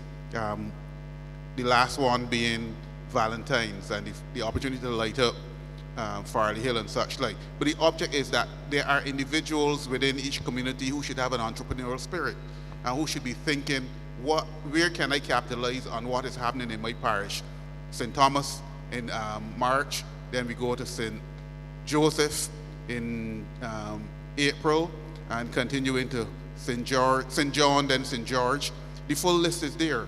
Right now, I think those who have an interest in pushing the country, the images of the country, should at this moment be thinking about how they can capitalize on the opportunities that present themselves. You just have to look. Thank you, Roy. Thank you. So we're going to move right along now to Mr. Dennis Augustine. You have the floor, sir. Just remember to state where you're from. Good evening, St. Peter. My name is Dennis Augustine, and I'm from here. Well, I'm from here now. So you can tell by my accent that I wasn't from these parts originally. I'm a prodigal son of the region. I came here just about 3 years ago. The Prime Minister called for me. She didn't know she was calling for me at the time. But she called for the sons and daughters of the diaspora to come back to this region to contribute. And I heard that call in a place that they literally call the Great White North, Canada. And when I arrived here just about 2.5 years ago with my wife, we came to a candidate party, we got started, we established a couple businesses. 2 of them are hosted right here in Haymans Market.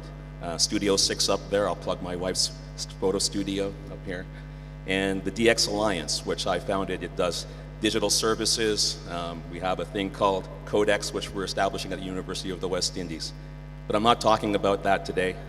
I have another problem that I hope you'll help me solve. I don't know any of you, very few of you, and you don't know me. And so many of the people that I met all those years ago that I associated with over time, many of them residents of St. Peter. They're not here tonight either, and you don't know them. And we gathering ends on the 28th. But St. Peter can continue gathering, and I'm going to invite you to something that we're doing right here at Haymans. You can clap, it's all right. Right. I'm going to invite you to something that, the idea is actually something that's, I hope you can help me solve my problem. By continuing to come here to Haymans Market on Sundays, after church, pick up your family, come here. My piano is in that room over there. I have a group of about 8 wonderful Bajan musicians who play the guitar. You might know people like Barry Reed and so forth. We want to come here and we want to share songs. We want to share stories. At the DX Alliance, I call my title Collector of People. Before I did technology 27 years ago, I would have called my profession Fisher of Men. What was it? Thank you. And I learned something very important in that place, that when you give people purpose and belonging, they'll stick. They don't just come for places, because what I would have said back in the day is the church was not the building, and the community is not the property or the building, but the community is built of people. And so my idea is something called Third Space. We'll get together on Sunday afternoons here, right here in Haymans Market. We'll share some songs, because when you hear a song from somebody, you feel them before you have to engage in ideological discussions with them. That breaks down barriers. We'll share some stories, because your story and my story is something that you listen to without judgment. And that's how we get to know each other. I want to thank the Weatherheads, Bernie and Jacob, for graciously offering to have this space for that. We don't have a lot of money. We have some guitars, we got a piano, we got each other. That's what we're offering. There's obviously places you can have things to eat here as well. So I think let's just, we say we gathering, let's keep gathering the rest of the year as well. That's going to be Third Space here at Haymans on Sunday afternoons. If you go to thirdspace.community, that's the number 3RD space, SPACE, .community. There's a form there you can fill out. If you sing a little bit and you want to come during the week and practice with us, so that when you come up here and sing your songs, you sound nice, do that, sign up, and let's get together. That's my idea. Well, fill out the form. Peter asked what time on Sundays, so fill out the form, and then you let us know what time you think we should gather on Sundays. You all are close enough here. What time does church end for you on Sundays? So what's a good time to meet? We're meeting at 1 on Sunday. Right. On the 4th. Thank you. Please give Dennis a round of applause. And Dennis, I must commend you for coming home and investing as well. That's really, really important. I think the We Gathering team should share that story, that he just didn't come home to then complain, but he came home and invested and started a business now trying to impact other people's lives. So please give him another big round of applause. That's brilliant. So we have, I think, one final presentation, Mr. Neville Cato.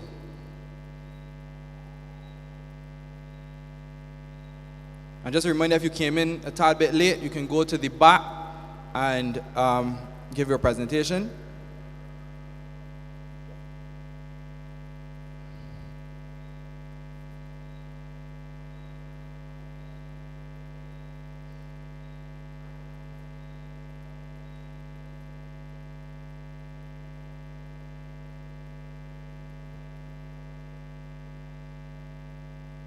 Thank you very much, Mr. Chairman. Good night, ladies and gentlemen, and the Honorable Prime Minister.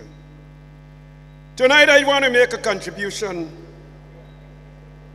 After 100 years, over 100 years, the Church of God in Spice Town, in 2020, just before I have on one of those shirts, we bought a building next to us. Right Honorable Prime Minister, that building is where you grew up. What we were going to do with it was a discussion of the church. Under the guidance of a dear member of my church, he's right here, Brother Charles, who you see was here a while ago, very talented guy. He tell us we can buy the building, but the building would have required some work. The committee get together. Charles was not on this one, but he came in afterward. We said we want to make this a contribution to Spice Town. So what we decide to do is to make it a senior citizen home, free of cost. That would be the Church of God contribution to Spice Town.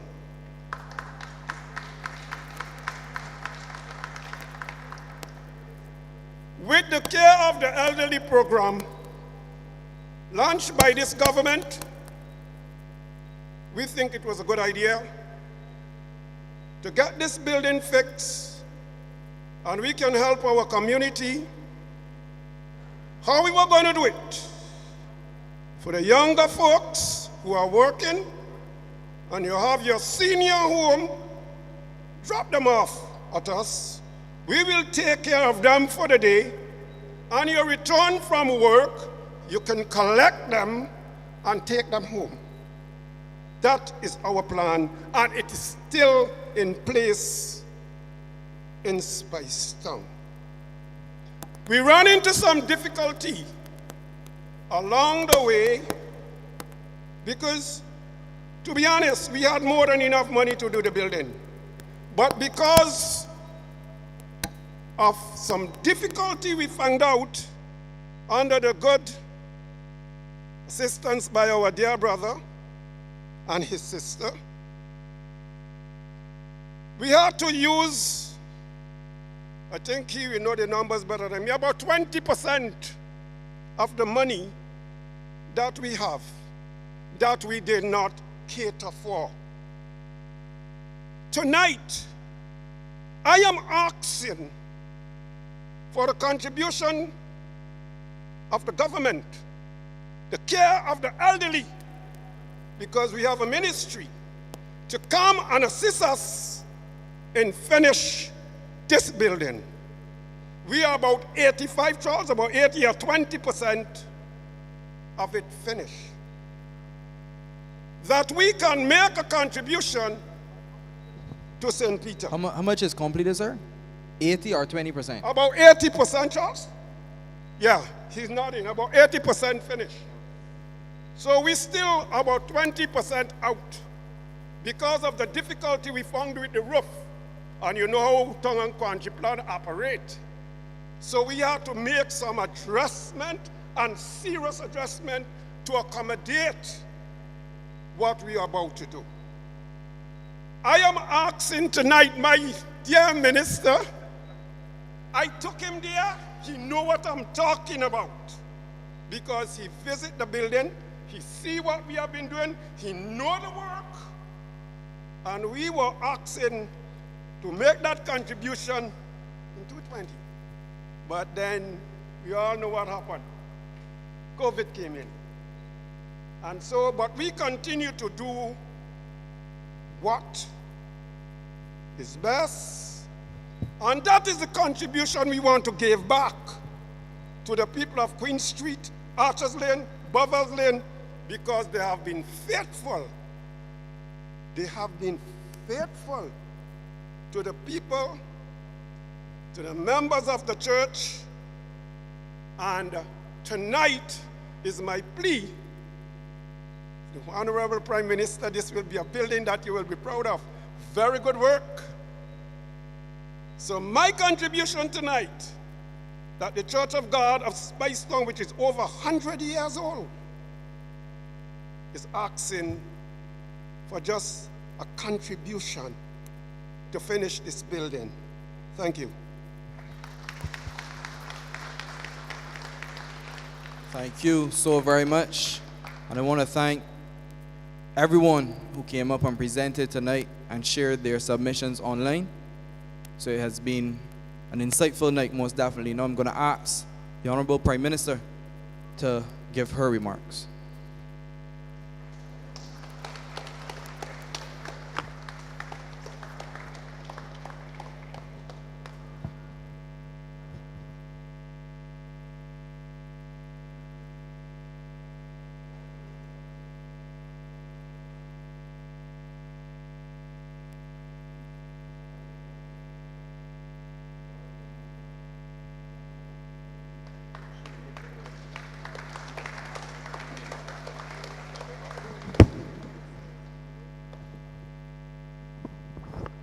Thank you very much, Tahir. Thank you, Roy. Thank you, residents of St. Peter and all of the visiting guests here. As I said in St. Lucie, this is an important exercise for us. We wanted to flip the script in this year. And as you know, the last 2 years we did Parish Speaks, but we wanted this year to listen to you rather than you only interacting with us on a number of issues. You would have noticed that I've taken very careful notes here, as I did in St. Lucie.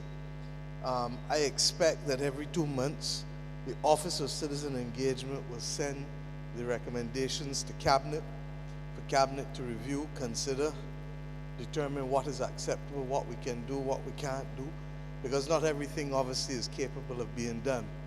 But on the top, from the top, we've had a number of interesting ideas here tonight rather. The fate of clubs, sporting clubs, not just cricket clubs, is a matter of grave concern to us because, as I keep saying, when we were growing up, there were a lot more cricket clubs, sporting clubs, community clubs, cultural clubs, and these are the things, I think Dennis was the person who talked about giving people purpose and belonging. And once you have that, invariably people then can find a way. In Bushall and Santi, I took Ify from your constituency early on, brought him into my constituency. He taught youngsters still walking. There are a number of them now who live outside of Barbados, who are outside in their jobs, largely because of what they learned at 10, 11, and 12 years old with him with respect to the stilt walking. So that we are on board. I think 2 years ago after COVID, we realized that there were a number of clubs who had suffered because of lack of dues during the period of COVID, and therefore the National Sports Council was able to support a number of clubs across the country. But clubs don't only need money, clubs need people. And at the end of the day, it is what we give back with respect to our time that will allow clubs to rise or to fall. In my own constituency, the Harold Nurse Community Center is named after him because he was the treasurer of the Friendship Youth Group for over 30 years. And that is the kind of dedication and commitment that we want to see from people again. With respect to the next matter of the question of governance in towns, I think I can say safely that we will be appointing some town managers. We have one for Bridgetown already. We're going to have to do it for Oystons, Old Town, and Spikestown to start, and 6 Roads. And then we'll be looking at Belle Plaine as well, and the Glebe eventually. The reality is that in the absence of a local government structure, these are the things that you may need to put in place to ensure that there is a coherent response to the development of the services in a town. This is without prejudice to the parish assemblies, which we are looking at in terms of implementing, and I really do hope that in the course of the next year, those alongside with what has been recommended in the Constitutional Review Commission and the Parliamentary Reform Commission, that we take all of those commissions and we should be seeing the rollout of the recommendations during the course of the next fiscal year. Stephen spoke about the coastal damage.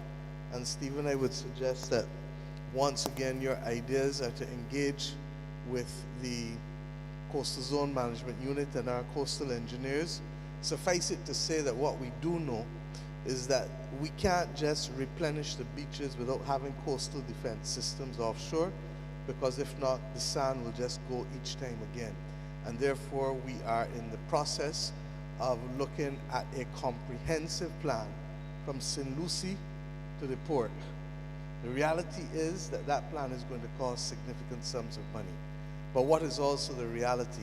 And we have to have this conversation as a country, because in a very real way, if we don't make it happen, then we are going to invite a reduced and a miniaturized economy. If we doubted the importance of tourism to this country, we only need to think back to 2020. Ian, Kerry, what happened in 2020?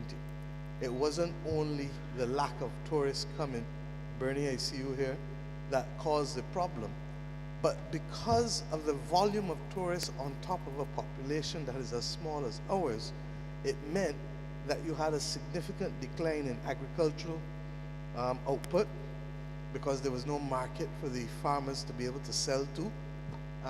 Think about it. If you have, what's the numbers now, Ian? 650, 700,000, roughly. And long stay tourists. Close to 700,000 or whatever the numbers are. That's more than double the number of people that live in this country every day. So you take that out, or you see a stifling of those numbers or a decline of those numbers, then a lot of these people who depend on the increased purchasing power that is brought as a result of the tourists coming to Barbados will go where?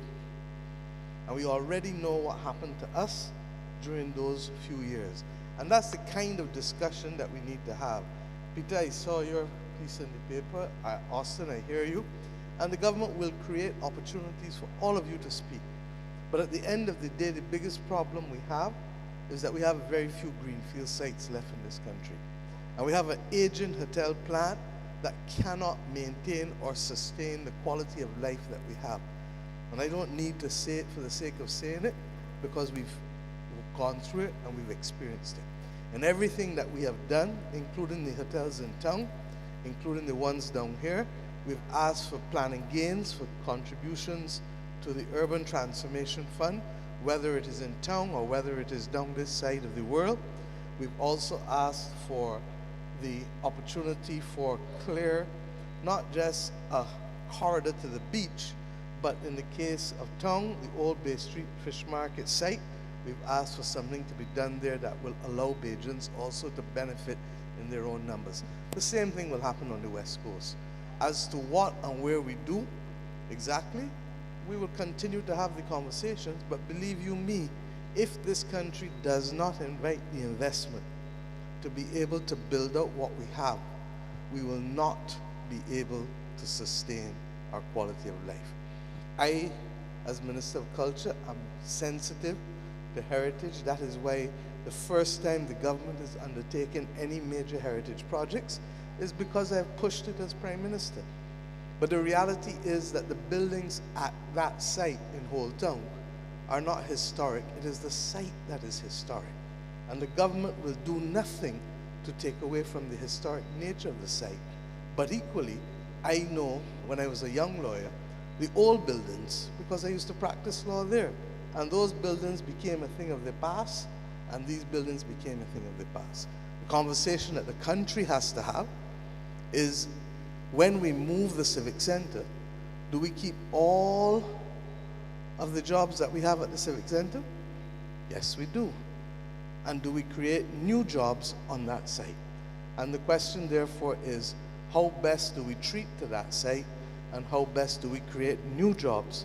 Because most of the people who are speaking, we have the benefit of jobs. But the reality is, when I go through St. Lucie, and when I go through St. Peter, there are still people looking for jobs in the tourism sector. And that is why the development at beaches is a game changer. It's a game changer. And that is why the other developments at Royalton and at Pendry, whether we like it or not, We have to be able to create jobs to give people purpose and to give people belonging.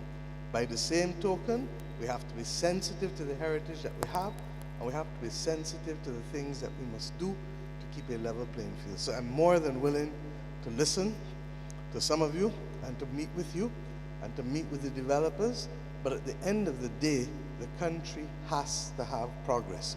How do we achieve progress? While maintaining aspects of our heritage. The buildings in town at the Pier Head, a number of them have gone, but equally, what is being built back is going to have the heritage component in it. We went through this for a number of years across 2 previous governments at the Nightingale Home. Samuel Jackman Prescott's house was a public nuisance and threat to the kids on the site. And for years we said we couldn't knock it down because it is a heritage site. Well, it was a heritage site, but it was a dilapidated heritage site that put children at risk. We were able to agree that the persons who were building back should build back exactly in the same type of heritage tone. And you can go now to the site and see the wonderful work that has been done and the extent to which that is being used to accommodate children with respect to the Nightingale Home. The water issues, my dear, we feel you. We dealt with it in St. Lucie, and Mr. Leslie has indicated that this is something that has not, well, he didn't tell you it was bedeviling us for a while, but I suspect you know that already. And it's the people of St. Lucie, it's the people of Boscobel and certain parts of St. Peter. We have, as he said, replaced 20 kilometers of the mains already, and the government has made the funds available to do the next 20 kilometers. And whether it is 12 to 18 months or sooner, we're going about it with dispatch, because I do not believe that it is fair, and therefore we will do everything that is possible to try to remove the water. The filtration systems at Allendale will help, but as he said, even after that, you're dealing with pipes that have been down how long? 70, 80, 90 years in many instances. And I keep making the point that when the British put down those mains and that distribution system, the British had an empire. We have a country. And therein lies the difference. And we have ramped up significantly. More funds have gone into the Barbados Water Authority in the last 5 years since COVID, where we've actually brought it back on budget in the government's budget. When we came to office, Water Authority never received any money from central government at all. So that just gives you the idea of the seriousness with which we are trying to engage, because while it is you in St. Lucie and St. Peter, we've managed to deal with a lot of the problems in St. Joseph, although recently we had problems at Sweet Vale. That's where the Sweet Bottom or Sweet Vale, sorry, where the 2 boreholes were. And then we have had problems also in Christchurch with the rising sun, and that more or less has been resolved now, I hope. So we are going literally, but this is as a result of years, possibly decades, of not putting the investment in there. And this government has put a minimum of $15 million a year, but most years $30 million under the previous ministers, and it has continued. And in addition, we did so while recognizing that we couldn't cut off people's water for 3 years when people were not paying during COVID. So in addition to having to deal with funds for capital expenditure, we have not been able, quite frankly, to get back the level of payments where they need to be since COVID. We then had, youngster, music, your school, Joy Knight Lynch, correct? Cable and Wireless, Courage and Parry. My last day as Minister of Culture in 2001, I agreed for the establishment of a strings project, which Joy Knight Lynch started. And that's what really expanded the Barbados Youth Orchestra in the strings. We've also agreed that we will expand at the primary school level, and Chantal, I've asked that we have a report on that. But the bottom line is I hear you loud and clear, because musicians, sportsmen, artists are global citizens. If you're good enough, people hardly ask you for a visa, they make the visa available to you. So you're right on board with that. The dental clinic in the Morris Bayer Polyclinic. Barbados has been facing a shortage of skills, predominantly in dental auxiliaries, and that's largely also because the training program, which used to be available in Jamaica, has stopped. We are now in discussion trying to see if we can get the training to start at the Barbados Community College, but inevitably it means that we either have to import the skills or we will not benefit from it. And that's one of the things that we have been discussing with countries both in Africa and India to be able to help us bridge the skills deficit in a range of areas, not just in the area of dentistry, but the dental auxiliaries, but also in the area of construction, project managers, engineers, hydraulic engineers, civil engineers, quantity surveyors. Santia will tell you that that's what they're facing as a problem in the ministry every day. And we need to think about it. If the majority, if we are on target to having 1 in every 2 people over 65 in 25 years, what does that tell you about the aging profile of the country? And then when we look at the numbers coming through the school system, when I was Minister of Education up until 2001, we had 4,200 people sitting the 11 plus every year. It is now down, Kate, to how much, about 3,100? And when we start looking at the numbers in infants A, B, between the public system and the private system, it's even less than that 3,100. So the country is in serious population decline, and that is why we have to be able to bring in people to help us, because at the end of the day, you're not going to have people going to work to be able to build out the economy. And secondly, when those people become older, who's going to be there to build out for them to get their pensions? So this is the serious discussions that we're having. And the immigration bill came to cabinet. There were things that we wanted changed with it. It's about 3 weeks ago. We sent it back down, and I expect it to come back to cabinet no later than about May of this year, and for us to get it to Parliament. Rivellino, I've asked Wilfred to speak with you. The reality is that as we deal with the future of the Caribbean Broadcasting Corporation, part of it must be to create a platform for persons who want to deliver content in this country.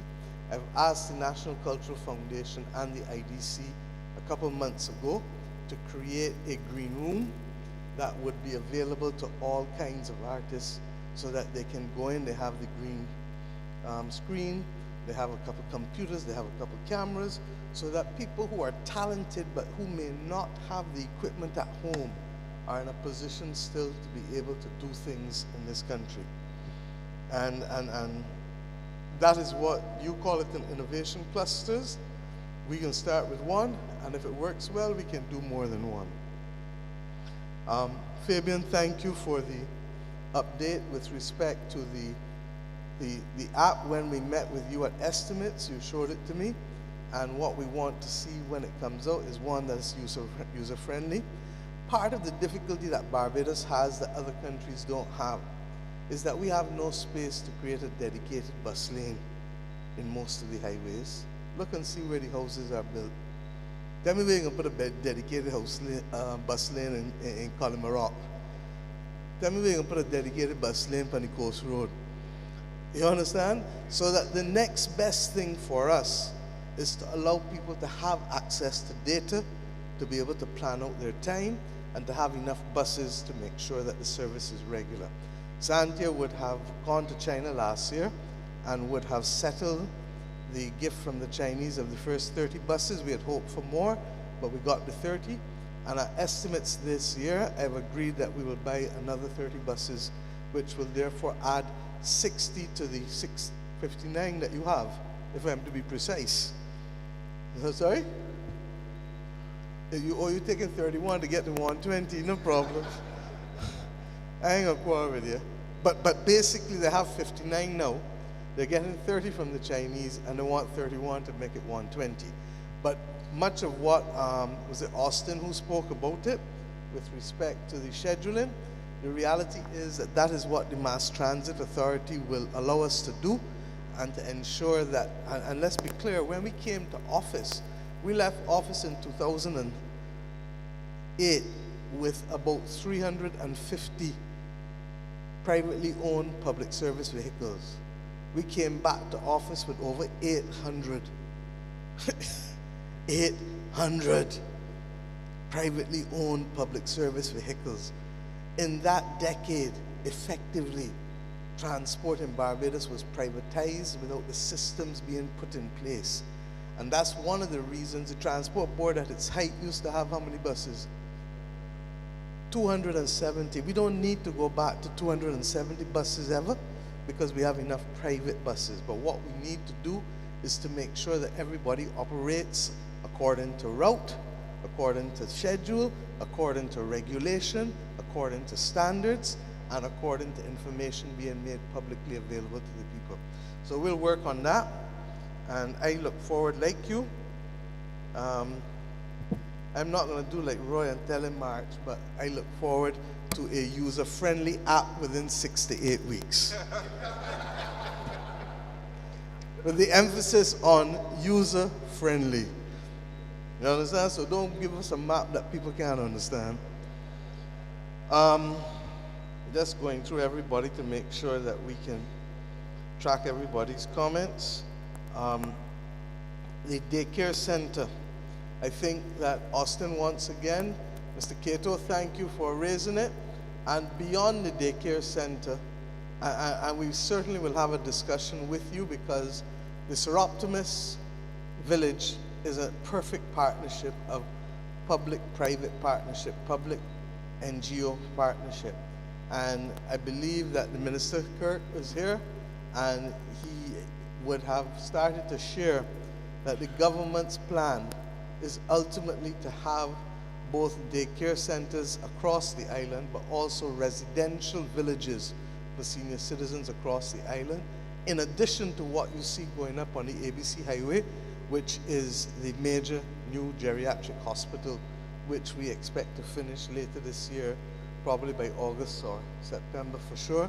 I started to see them start to paint on the outside, and that will be for intense care. And let me tell you why.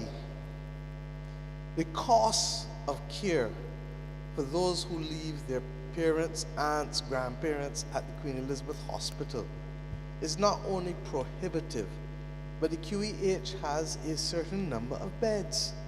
So that if persons are in the QEH that could otherwise be taken care of elsewhere, it stops the flow of people moving up from A&E into the ward where we may need the beds. The geriatric hospital is the next highest cost of keeping a patient. And I'll give you the numbers again. I'm tired, so I can't remember all, and I might be off by 1,000 or 2, so I don't want to give you tonight. But the third highest is then what we did 2 years ago. We increased the subsidy for the private nursing homes who take persons, and most people don't know this, that we also help provide that subsidy for a large number of private nursing homes for the elderly. We've gone one step further, and then we introduced the Community Care Elderly Program at the National Assistance Board, so that people in their communities can go and take care of some of the elderly persons, which will allow them to get a stipend, and them also to deliver service to 2 or 3 or 4 people in the community. We recognize that, as was said, there are people who are working, and therefore there may be nobody at home to take care of them. I am sensitive to this because I've said it before. I grew up with an aunt who is deaf-mute, and at no stage ever have we ever left her in a home alone. So it meant as children, somebody had to take a turn to stay, and if we couldn't, we had to find somebody who could stay with her. So I understand that parents who are working may need somebody during the period of time when they're at work to be able to take care of their mother, their father, their aunt, the dependent. And worse still, if they have dementia or Alzheimer's, because with Alzheimer's, what will happen? In many instances, they walk away from home. So the government has taken a position that we will do this in a decentralized manner over the next 3 to 4 years. It means that if we can do 30 houses in each parish, those parishes that are more populous will eventually get 2 or 3 of them, obviously, because your population in some parishes is significantly higher than in others. But in addition to that, where we can work with the NGOs to be able to provide the support for the daycare center, just as the Church of God is doing, then we will do so willingly. In some instances, we will give materials and you provide the labor. Okay? So we will continue to formally look at that there and elsewhere. We have other programs with other churches and NGOs, and therefore we are open to help carry in this way, others to come on board to help us carry this way. I don't want to leave out anything. Charles, thank you for explaining where we are with the water authority thing, but as I said, and let us be clear, I would like to bring this pipeline under the 12 to 18 months. But you know what that is going to mean? That we're going to have construction beyond 40 hours a week. There is nothing that comes without some inconvenience. Growth is growing pains. Recovery from an operation or from an accident is pain before feeling better. And we need to be able to talk through with each other, because as soon as we start to do something, everybody's, oh, I can't take the noise, I can't take the dust, I can't take this. You cannot get to a safe place without some discomfort and without some pain. And being straight, in the case of laying mains, I would like to see the Water Authority lay mains not in residential areas, but on public roads, public highways, or highways where there are no villages, between 6 in the morning and 10 at night. Now we have to talk to the unions, but at least that gives us a 16-hour day. And if we can do that 7 days a week, it will allow us to be able to make sure, my dear, that you and the others in Boscobel and the others in St. Lucie can get relief sooner rather than later. Ms. King, I don't know what your 7 other ideas were, but your first 3 were very good, and I invite you to send the other 7 ideas to us so that we can go through them. The notion of more local television productions to be able to help in the crime prevention effort, you have us 150%. And it is a question of structuring out the programs in ways. I know there was another program recently that CBC may now be showing called Turnaround, Turnaround 2.0 and Turnaround 3.0, and some other programs, because these are our stories and these are our people. And if we don't tell the stories and share them with each other, then who else is going to do it for us?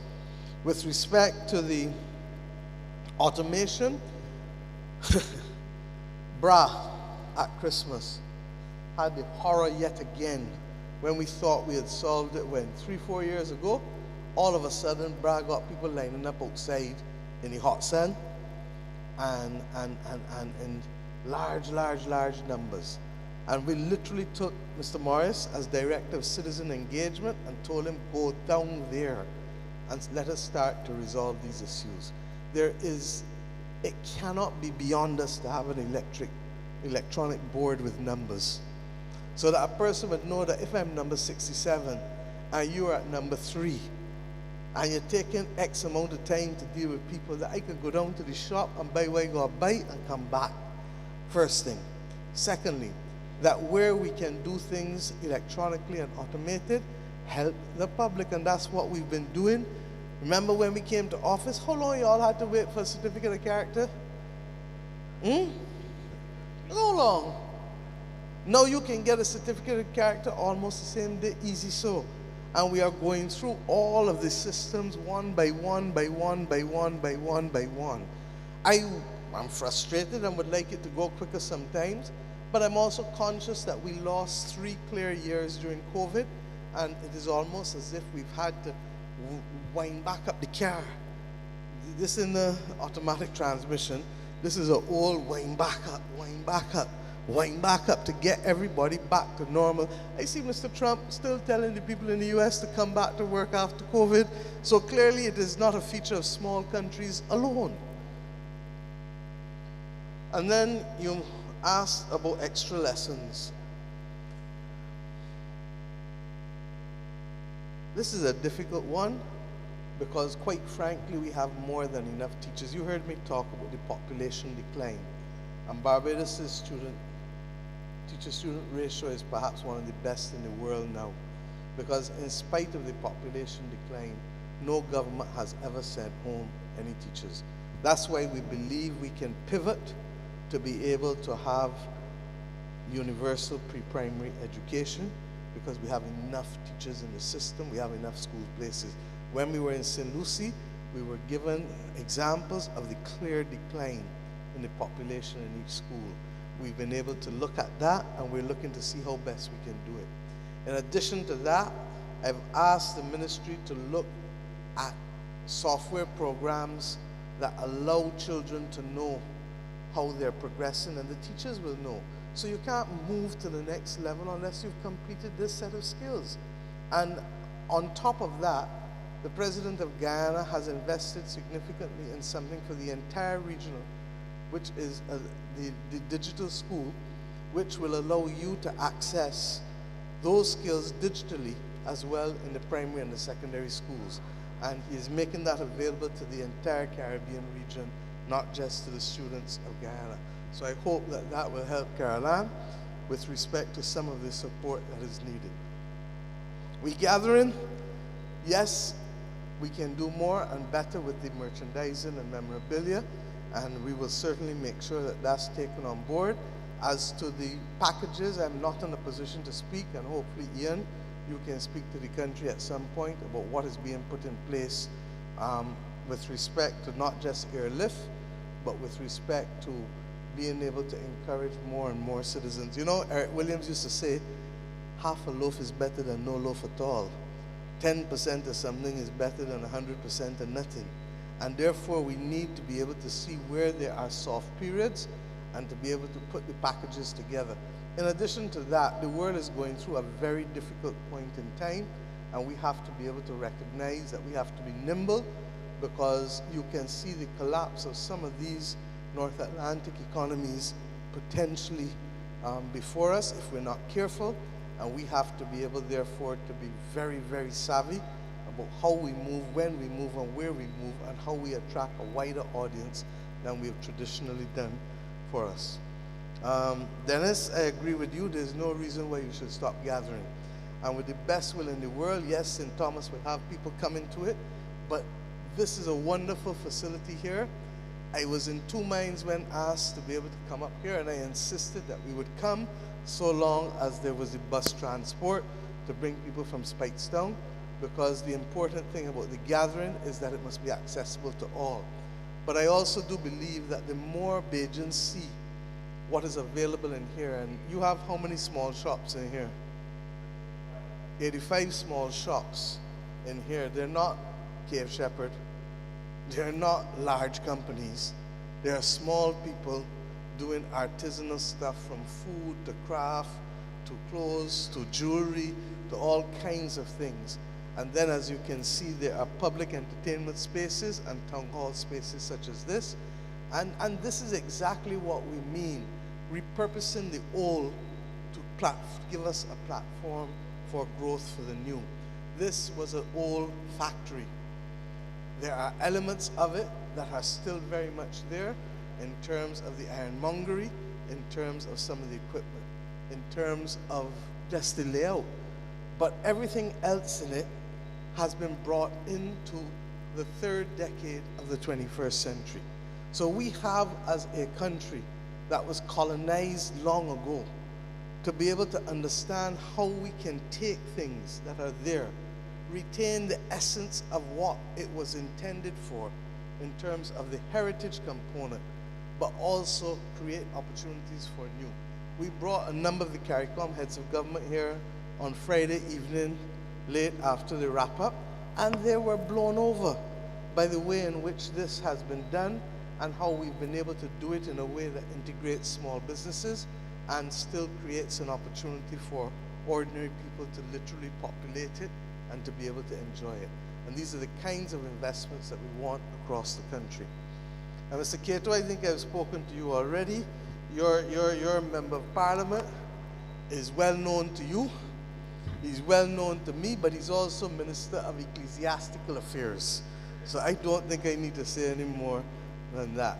Look, I want to thank you because these things only work when people use them. And you know, coming forward, I think that some of you from St. Lucie and St. Peter will see that there are going to be some ideas that I'm sure that the cabinet will find appealing, and that there are ways of ensuring that this is not a country where structures of power, be it government or the private sector or whoever, feel that they're omnipotent and omniscient. We must always create the platform for people to be able to speak and to add value. And that is why I've created the Office of Citizen Engagement. On the whole tongue matter, Roy, I would expect that at some point I will have a meeting with the residents who are concerned and the developers, but at the same time, I reserve the right of government to act in the interests of the national condition, because that is the only way this country will stabilize itself in what is a very difficult and uncertain global environment. And at the end of the day, we have choices, and we will make those choices. And I don't mean the government now, I mean as a people. And we have to recognize that if we want to go a certain way and we want to keep elements of the status quo, well, then it means that we're not going to be able to deal with a lot of the other people who have no jobs, who have no housing, and at the end of the day, nobody's giving us a handout anymore. Prime Minister Holness made the same point on Friday night to his own people. We have to find our way in this world. And that is going to mean being sensitive. You do it in your lives all the time, with your children, with your jobs, with everything that you have to balance and to be able to find a way to navigate as we go forward. So once again, let me thank you for coming out. Once again, let me thank the hosts who allowed us to get through our business in good time. And let me simply say, as Dennis said, keep gathering. And for those who clearly can come and sing, there's an idea, Dennis, that maybe you can help with the ministry with. In France, there's a day in June when every village and every community plays music. It's a Festival de la Musique.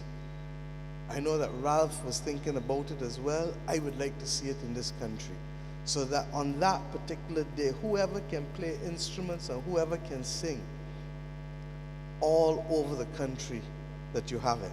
And I would invite you to speak to Chantal about helping us to organize that, right there in the black, about helping us to organize that along with other community practitioners of music, because that will be not only an added attraction for visitors, but it will be an uplifter of the spirit of Bajans. And as you said, it creates the bonds ultimately that will allow people to move to the next level. So thank you, everyone. Get home safely.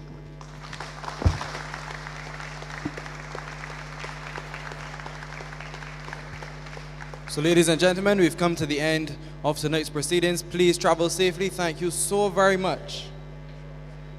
Please travel safely, and the shops are still open. So thank you so very much.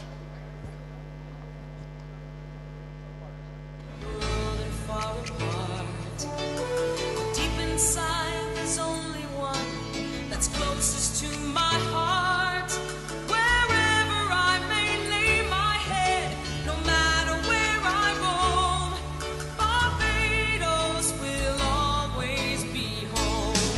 I love the open spaces, what a feeling to be free.